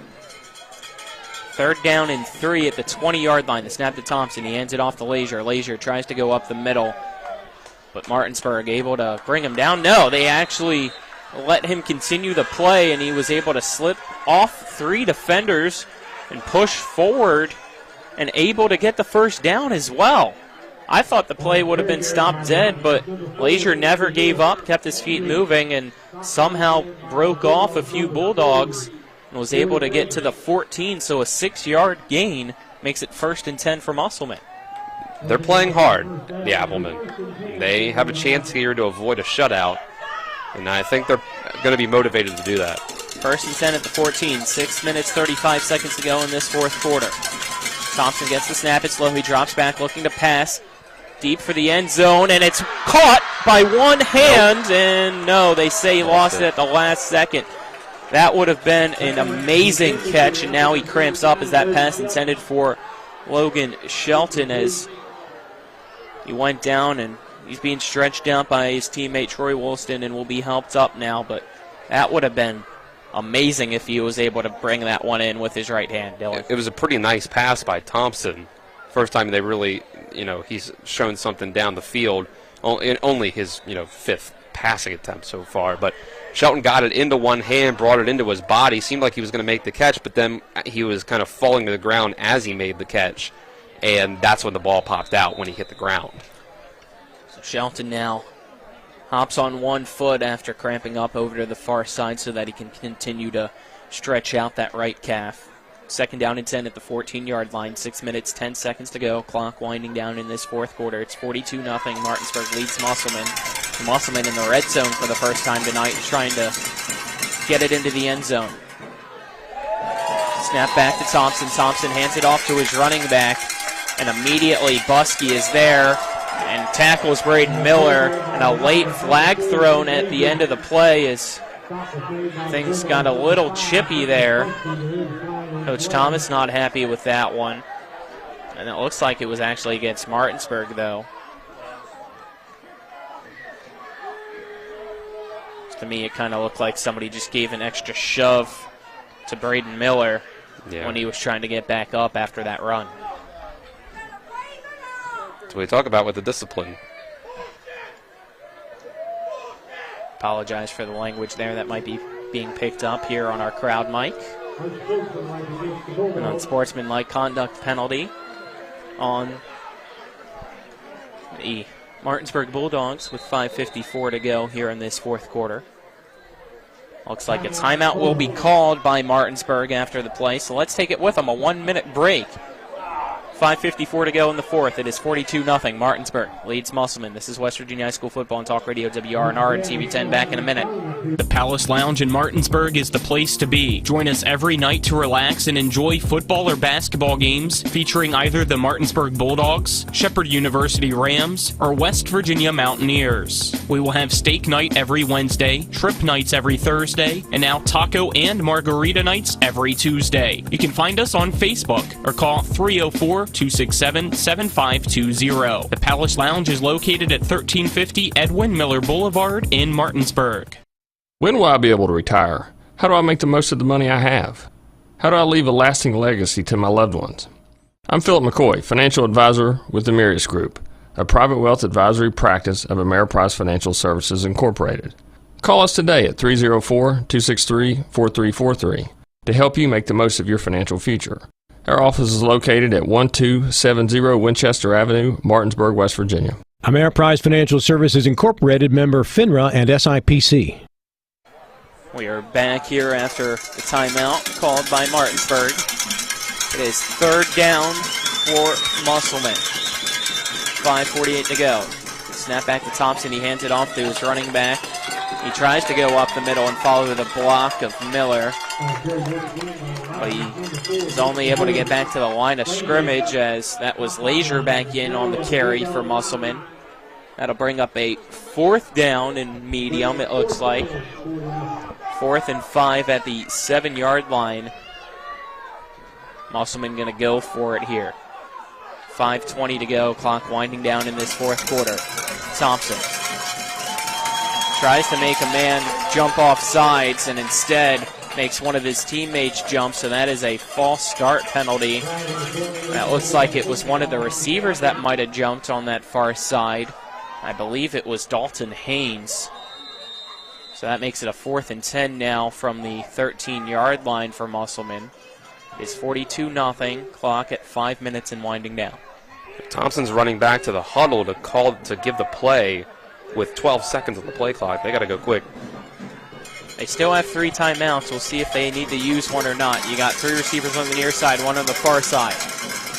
Musselman able to get the snap off just in time. Thompson fires it, and it's caught. Short. Is he in? Because that was Troy Wollaston on the slants catching it. But they say he was half a yard short. So turnover on downs. Martinsburg gets the ball at its half-yard line. Well, if this were the NFL, that no, never mind. That's a first down. Okay. For some reason, my apologies, thought that was a 4th and goal. It was not, so 1st and goal now. The snap to Thompson for Leisure. Leisure, though, gets stopped, and that might be a loss on the play of 1 to make it a 2nd down and goal at the 2. What I was going to say on that Wollaston catch was if this were the NFL, it may have been a touchdown because he's kind of caught it, slid it without being touched, kind of moved into the end zone. But you're down by contact. As soon as you touch the ground, you don't have to be touched by anyone for the play to be dead in high school and college. Musselman calls a timeout. Let's take it with him. A 1-minute break. This is West Virginia High School Football and Talk Radio WR and RNTV 10. Back in a minute. Mayhem is everywhere. I'm your new bangs, and you can't stop staring at me. That's it. Just tilt the rearview mirror over here. And while you're checking me out more times than a library book, your car is wandering into that lane over there. More bangs. Neat. And if you've got cut rate insurance, you could be paying for this yourself. So get Allstate. Call Martinsburg Allstate agent Gary Kelly today at 304-263-4596. Radon is the 2nd leading cause of lung cancer deaths in the United States each year. But do you know the radon levels in your home? Home is a place to live, love, and laugh, not a place to breathe air containing radon. The Berkeley and Morgan County Health Departments are distributing free confidential radon test kits, and you can get yours at the Berkeley County Health Department office in Martinsburg and the Morgan County Health Department office in Berkeley Springs. Protect your home and family. Get your free radon test kit today. Welcome back. 3:50 to go in this 4th quarter. 2nd and goal at the 2 for Musselman. He's in the Wildcat formation with Miller. Miller gets the snap, runs up the middle, lowers his shoulder, tries to push it into the end zone. He bounces off now, goes to the right, but he could not extend. That'll bring up a 3rd and goal after he gained 1. So that'll be 3rd and goal from the 1 now. It's Martinsburg's defense trying to hold on to this shutout. Again, it's Braden Miller all alone. Gets the snap, follows his blockers, and again, Martinsburg stops him. He loses the ball, but they say he was down. That brings up 4th and goal. What a goal line stand we might see here by Martinsburg. Yeah, obviously it doesn't really affect the final outcome of the game, but this could be a huge feather in the cap of the Martinsburg defense if they're able to come up big here. 4th and 1. Or 4th and goal at the 1, excuse me. 2:50 to go in this 4th quarter. Musselman ball, the snap to Miller. Miller goes up the middle, lowers in. Is he there? They're waiting to try to find the ball. No signal yet. Nope, no touchdown. And Martinsburg stops him. What a goal line stand by the Bulldogs. They get the ball back with 2:43 to go in this 4th quarter to keep it 42-0 Martinsburg on Musselman. I mean, that's just tremendous. If any defense is going to hold up at the goal line like that, it's going to be Martinsburg because the defensive line gets such great push up front, and they did it pretty much every play there from 1st and goal to 4th and goal. So 1st down and 10 for Martinsburg as we have an injured Musselman Applemen being helped off on the far side. Hopefully he is okay, as that looks like that might be Braden Miller being carried off. Not sure what happened as Didn't notice him until well after the play was over. Well, now you have a situation that's a little weird where now the Martinsburg offense has to do the job of preserving the shutout, of not having a safety. They go with the heavy package under center's Clement. Clement trying to get Musselman to jump off sides, and now they'll just burn a timeout as there was 5 seconds left on the play clock. So Martinsburg will have one timeout remaining. They'll improve to 6-0 on the year as it's 42-0. Martinsburg leads Musselman. Musselman will fall to 2-3, and whether you believe it or not, this was 7-0 at halftime. Martinsburg.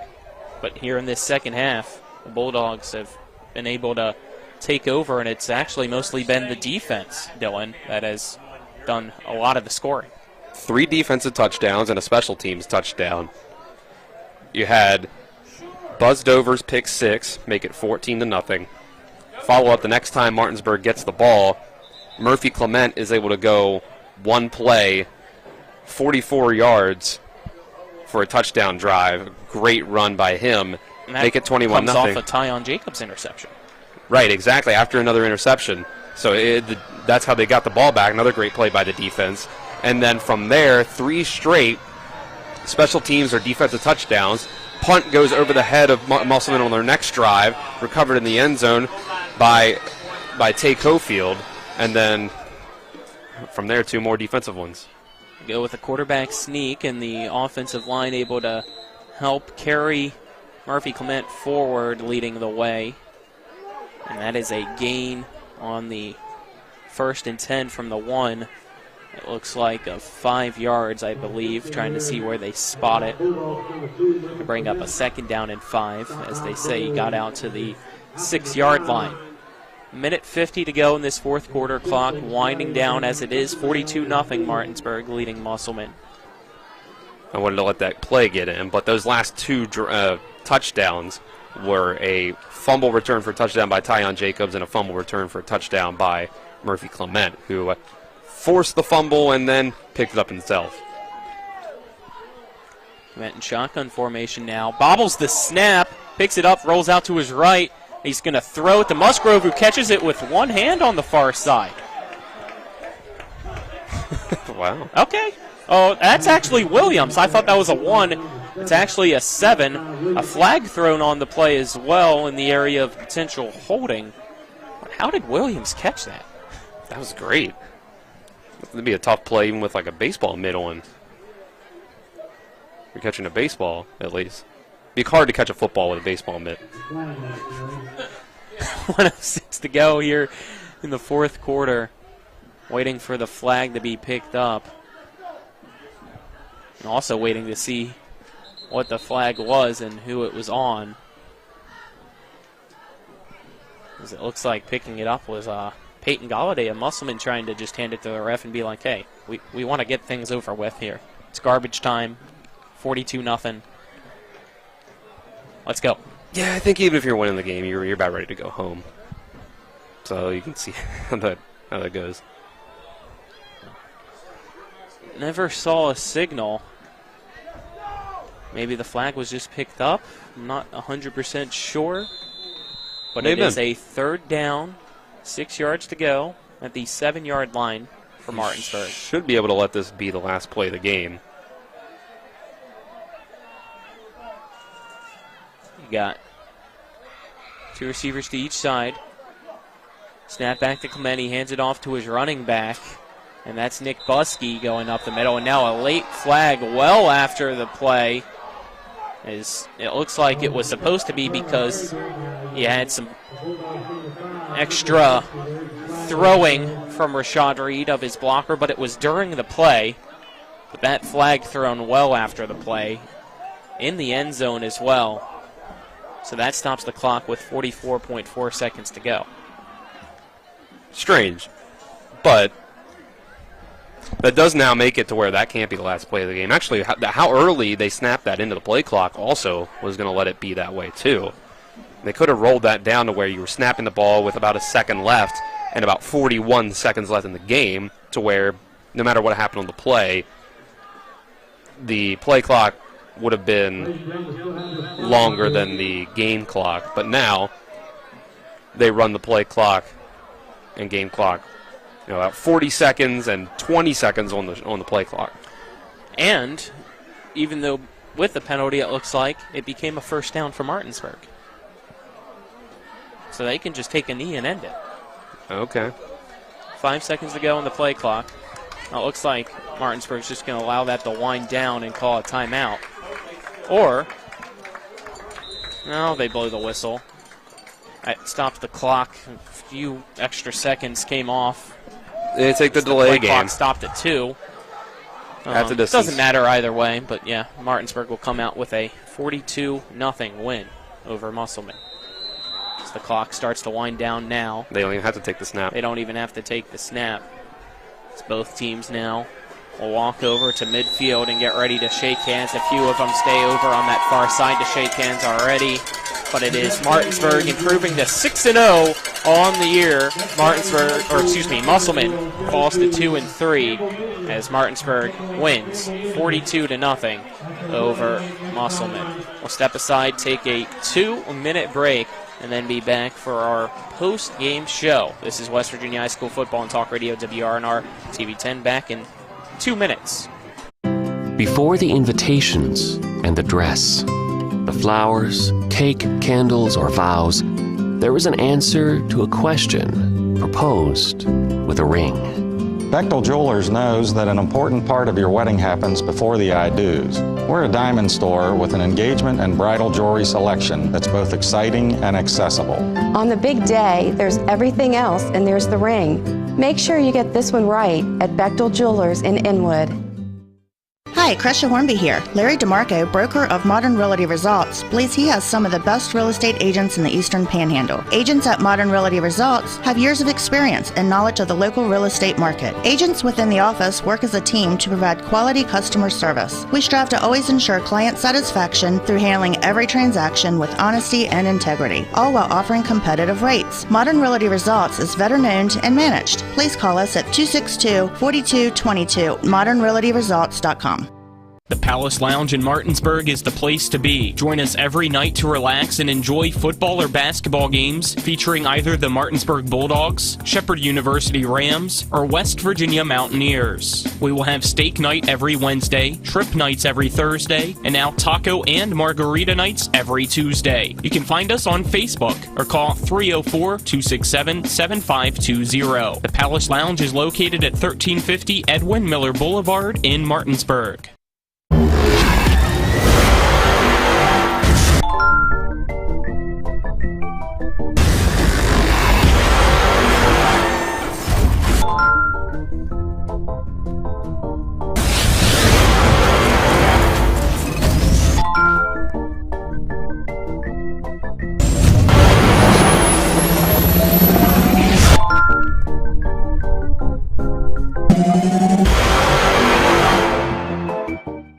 We welcome you back as we enter our post-game show brought to you by the Palace Lounge on Edwin Miller Boulevard with a full lunch and dinner menu, daily specials, and a clean, comfortable atmosphere. Check out the menu on the Palace Lounge Facebook page as the Martinsburg Bulldogs are victorious tonight 42-0 over the Musselman Applemen as Martinsburg now 6 wins, no losses. Musselman 2 wins, 3 losses, all 3 straight now after starting off 2-0 as Martinsburg will break the huddle and we'll wait for our sideline reporter / cameraman Matt Miller to get our post-game interviews with Dave Walker, the head coach of the Martinsburg Bulldogs, as well as Buzz Dover. So we wait for him to track those two down and then we'll send it to Matt. He's looking around trying to find Buzz. Buzz with the pick 6 tonight. And that really is what lit the spark for Martinsburg in half number 2. It was. The game was completely different after that. I mean, and followed that, it was the first of 4 defensive or special teams touchdowns in the end. Now it looks like Matt has buzzed over, so Matt, whenever you are ready, sir, take it away. All right, I've got Buzz Dover right here getting some congratulations on that big pick six that really got the scoring started in the second half. Take us to that play. Really, I just seen the ball in the air, and my coach was like, we're going to need a big play out of you, and I just took the chance and went for it, really. All right, once you got it down the sideline, a little cutback move to get into the end zone. Yes, sir. That's all it needed. Hey, how did that spark this defense? I heard Coach in the huddle there at the end ask, did the offense get on the field more than one possession? You guys really dominated defensively. Yes, sir. We just took over the game defensively. We just seen that we couldn't get the spark that we needed on offense, so the defense had to step up, and we just felt like we had to step up, and that's what we did. Yeah, tell us about halftime. What was it like? What kind of adjustments were you making, things to come out and get the job done in the second half? The coaches was really like, we just got to attack more, like go up and tackle because it looked like they're coming to us. So we just had to tackle more, go to the ball and just tackle more. Yeah, I heard coaches talking about quick catching guys, be more aggressive, attack. You certainly did that in the second half. Yes, sir. And then that's all we had to do. As Coach Sherman, Coach Walker was saying, he was like, we got to go up and tackle, and that's what we did. So sometimes the coaches get it right. You guys just got to listen. Yeah, literally. All we got to do is listen. Yeah. Yes, sir. He's smiling over there. I want you to know that. Buzz, hey, congratulations. Great job. All right. Coach, let's talk about it. Wow, what a defensive effort in that second half. Yeah, it was kind of an odd game. I don't know that I've been a part of something like that where the defense outscores the – I mean, we have one, maybe two possessions in the second half, and a special team scored, and then the defense just took over. So, they did a great job. Really proud of them. How much did they come out and do what you wanted them to do in that second half as far as I'm hearing the defensive coaches on the sideline about not being aggressive enough? Do you feel like you had that better aggression in the second half? Yeah, I think we came out a little flat. And I'm not taking anything away from Musselman. They played really hard. I think Coach Thomas has got them right. I think they're doing what they went back to Musselman football with the power game, and we hadn't seen them do that. So I just felt like we come out a little flat. I think our guys thought they were just going to show up. And they do that occasionally, so we had to remind them at halftime that we still have to play. So they just came out and played inspired and did exactly what the coaches wanted them to do. Incredible, as you said, able to score in really every facet of the game. What's it mean when you can come out and do that? Well, it takes a lot of pressure off of the offense, and we were struggling there in the first. We had a turnover down there, and then turned it over on downs, and you probably should have punted it, but thought I had a little bit of Coach Sherman in my ear, like, "God, let's go for it on fourth down." So, we just not come out and take care of it. We know we're talented. We got a good group. It's just a matter of us practicing well and then just executing on Friday nights for 4 quarters. And we only executed about 2.5 tonight. You mentioned the offense didn't get the ball much in the second half, but they did execute when they had it. What did you see different out of them? I thought we stayed on blocks a little better. I felt like we weren't pressing as much. It was just letting it come to us. And, we wanted to do some things in the passing game, so maybe we probably emphasized that a little bit too much during the week. We felt like we could do some things, but, sometimes you just got to make adjustments, on the fly. Midway point of a 9-game schedule that you've got this year, how do you evaluate? What's the midterm grade? I mean, A+ as far as the win-loss record. I'd give us a B+. If I'm in a good mood, maybe an A-. But I feel like we've done. Our defensively, we're playing really well, and offensively, we are at times. But we need to get a little more consistent, and it's things we can work on. So that's why you practice. That's why we show up and go to practice and try to get better every day. Coach, thank you for your time. Congratulations. Thank you. Guys, back to you. Thank you to Matt Miller as well as Buzz Dover first and then Coach Dave Walker after that. And I kind of just didn't want that interview to end. Our Hall of Famer Matt Miller just talking with his longtime buddy, comrade from over the past 3 decades, and Dave Walker. And just seemed like both of them eventually were just shooting the breeze, really, honestly, instead of doing an interview, and that's what you love to see. Feels like they've talked to each other a few times, huh? You think? More times than we can count. Right. All together. Probably we'd run out of hands and feet. Maybe for longer than the two of us have been alive, actually. That might be true, too, but don't want to call them old, Dylan. I'm calling us young. Okay, we'll work with that, but let's get more into our post-game show here and get into our post-game stats brought to you by Bechtel Jewelers, West Virginia's largest Pandora retailer on Route 11 south of Inwood, taking care of you like nobody's business. Yeah, the stats are an interesting one, really, because not a lot of them. There wasn't at halftime either. For Musselman, it was Eli Fleming going 5 for 10 for 83, or not 83, 38 yards and an interception before he was pulled from the game. Pretty much right after that interception, he did get I think a handoff in before Michael Thompson came in and went 3 for 6 total yards and an interception of his own. Rushing attack for Musselman wasn't much better. 14 carries for 28 yards for Blake Sanders. He got 15 of those yards on one carry and 10 of them on another. So not much going there. Braden Miller got 6 carries for 20 yards, probably the most efficient rusher on the day out of the Wildcat for Musselman.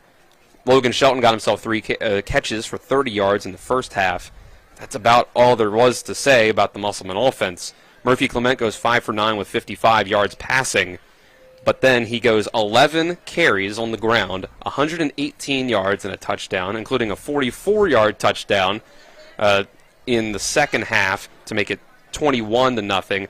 Fumble return for a touchdown as well. He causes the fumble, he picks it up, and he goes all the way for the score, the last score of the game. Coy Fagan only 6 carries for 29 yards, didn't touch the ball in the second half more than one time. Sherrod Musgroves get 1 catch for 25 yards, and then it's the defensive and special teams. Buzzed over, pick 6. Tyon Jacobs strips the ball out before it hits the ground, takes it and into the end zone for the touchdown. Tay Cofield recovers a snap over the head of the punter in the end zone for a touchdown, and then there's that Murphy Clement fumble recovery touchdown for 42 points on the day for the Bulldogs. And there you go. That's our post-game stats. Let's now get into tonight's awards and start off with our electrifying play of the game. Dylan, brought to you by Orsini's Home Store, not just an appliance store any longer. Visit them at 360 Hack Wilson Way in Martinsburg or online at orsinis.com. There's a lot of options here, including on the defensive side, but I'm going to go with the 44-yard touchdown that Murphy Clement had. Used a lot of patience there at the line of scrimmage, and then he waited for those holes to open up, made a little cut here and there to avoid a guy, and then just that straight line speed to the rest of the way to the end zone was incredible. He can be a one-man offense at times. I couldn't agree more. It was so electrifying it made my voice crack. I got shocked. But let's continue now, get into our collision of the game, brought to you by Cody's Auto Body at 851 Wilson Street in Martinsburg, family-owned, offering superior customer service and great pricing for a job done by experienced certified technicians. Call 304-901-4777 or visit their Facebook page. That one, I'm going to go right back to Murphy Clement for that fumble recovery touchdown, where it was a bubble screen for Musselman Applemen, and Murphy makes the hit right as the ball is getting to the wide receiver. It's a backwards pass. Ball falls on the ground. It's there on the ground long enough for Murphy to gather himself, pick the ball up without being touched, and run it all the way into the end zone. Didn't have a knee on the ground, made sure both of his knees were up before he picked the ball up, runs it all the way and make it 42-0. All right, now our Good Hands Catch of the Game, brought to you by Kelly Allstate Insurance. For all of your insurance needs, call Gary Kelly at 304-263-4596 or stop by 724 Lakeview Drive in Martinsburg. Well, this was the reason that we talked to Buzz Dover after the game. He has the pick 6 that completely changes the complexion of the game, makes it 14-0 when it was 7-0. Musselman opened up the second half with a stop from its defense. The Applemen had the chance to go down the field and make it 7-7, but instead Eli Fleming floats a wheel route pass to his running back out of the backfield, and Buzz Dover reads it, makes the play, makes the cut against Fleming to get into the end zone, make it 14-0 instead of potential 7-7, and from there, the defensive domination continued the rest of the way.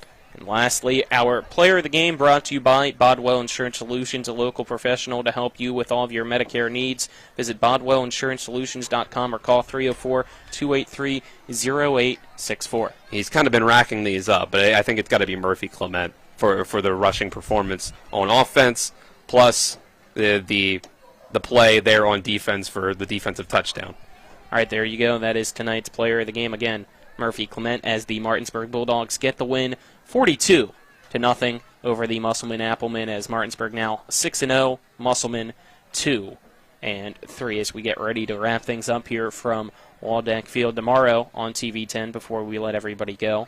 Pre-game coverage at 11:30, kickoff at noon, as it is, I believe, Hall of Fame Day for the Shepherd Rams as they take on their rival in the Shippensburg Raiders, as the Rams trying to bounce back after a 20-3 loss to the Kutztown Golden Bears last week. But hopefully, I think they will. They're able to do so. Dylan predicting a win. So again, tune in on TV10 and WRNR TV on YouTube for that one. On the radio side of things, tomorrow night, pregame coverage starting at 5, kickoff at 8 o'clock.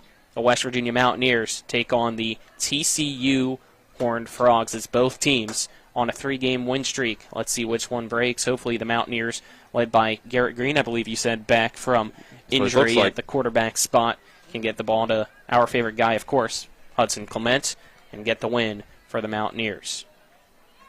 For Nick Verzolini, who you're about to hear from, as well as Matt Miller doing a great job holding the camera that if you're tuned in on TV10 and WRNR TV on YouTube, you can see right now as he intentionally shakes it at the end just to mess with you guys, as well as his brother Daryl Miller, John Alderton, Dylan Bishop. I'm Colin McLaughlin, signing off. 42-0. Martinsburg beats Musselman. This is West Virginia High School football on Talk Radio, WRNR, and TV10. Have a great rest of your evening, everybody. Heffley Motor Company off I-81 at 993 Hedgesville Road is a family-owned and operated business providing the Eastern Panhandle with the highest quality pre-owned vehicles and customer service since 1997. Heffley is a pre-owned Carfax Advantage dealer. We're proud to be your partner serving the community. You're local, we're local, so why not buy local? Call us at 304-267-7172 or see us at 993 Hedgesville Road. If you want to sell your car, we buy cars too. Check us out at Heffley.com. The Heffley Motor Company, a nice place to do business. This is Senator Patricia Rucker. My record shows that I have led the fight for legislation to provide opportunity for West Virginians, strengthen families, protect our children, and improve education.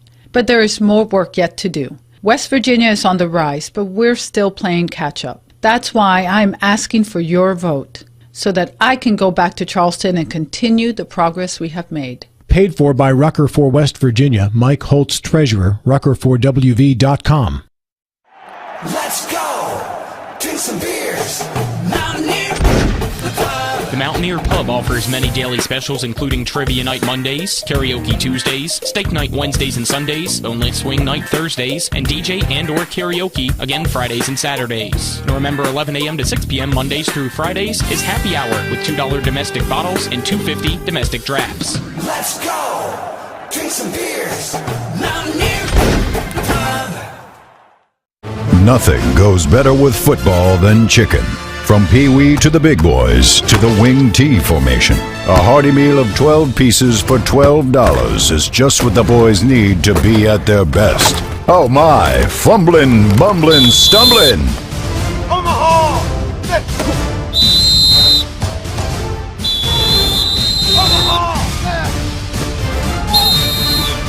Rock's 12 pieces of chicken, just $12. At Dutch Miller Automotive, we've grown quite a bit over the last 60 years, but our core principles remain the same. We believe in treating our customers and our team members like friends and family, and we see it as our obligation to give back to all the communities we are so fortunate to do business in. In just West Virginia alone, we've grown from one location on the west end of Huntington to 10 rooftops employing more than 500 Mountaineers.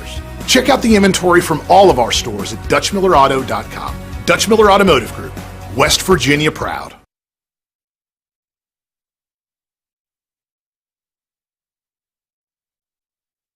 We welcome you in to the Extra Point Scoreboard Show. I'm your host, Nick Verzolini, as Martinsburg ends up pulling away in the second half to get the win over Musselman tonight, 42-0. Jefferson getting a win over Hedgesville, 28-0, and Spring Mills defeats Washington, 46-0. Let's take a look at some other big games going on in AAA tonight, as Bridgeport leading Brook 35-7. I believe that's now a final.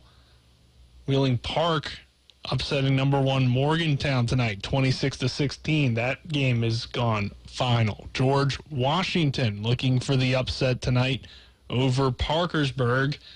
That score actually incorrect. Last updated in the third quarter, 15-9 was the score.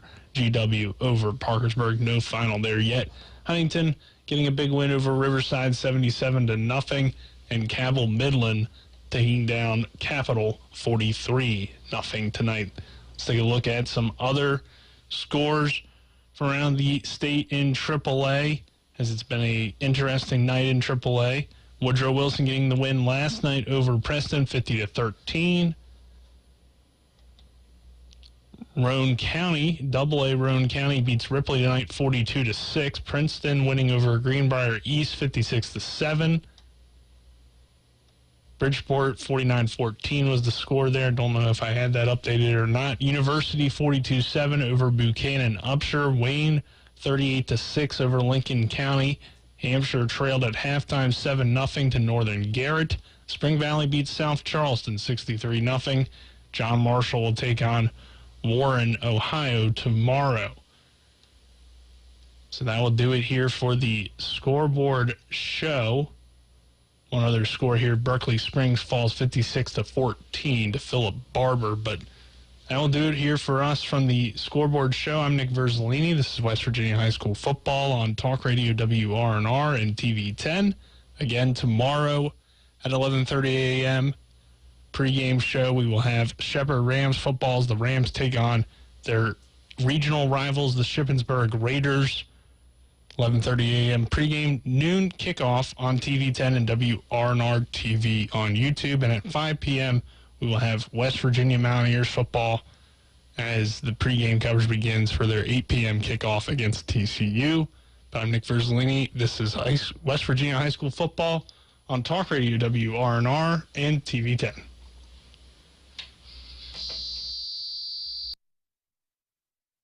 And that concludes today's postgame show. Be sure to tune in each week throughout the regular and postseason for more West Virginia High School football. Today's game has been brought to you by Orsini's Home Store, Modern Realty Results, Cody's Auto Body, The Palace Lounge, CMA Honda, Bechtel Jewelers, the Berkeley County Health Department, Skinner Accident and Injury Lawyers, Brown's Funeral Home and Cremations, Hagerstown Ford, the Mansion Ferretti Law Firm, the Mirius Group of Financial Advisors, Bodwell Insurance Solutions, the Heffley Motor Company, W. Harley Miller Systems, Smallwood and Small Insurance, Chris Miller and the Dutch Miller Auto Group, Ollie's VIP Lounge, and the Gary Kelly Allstate Insurance Agency. For the best in high school, college, and NFL coverage all season long, keep it tuned in to Talk Radio WRNR Martinsburg. All rights reserved.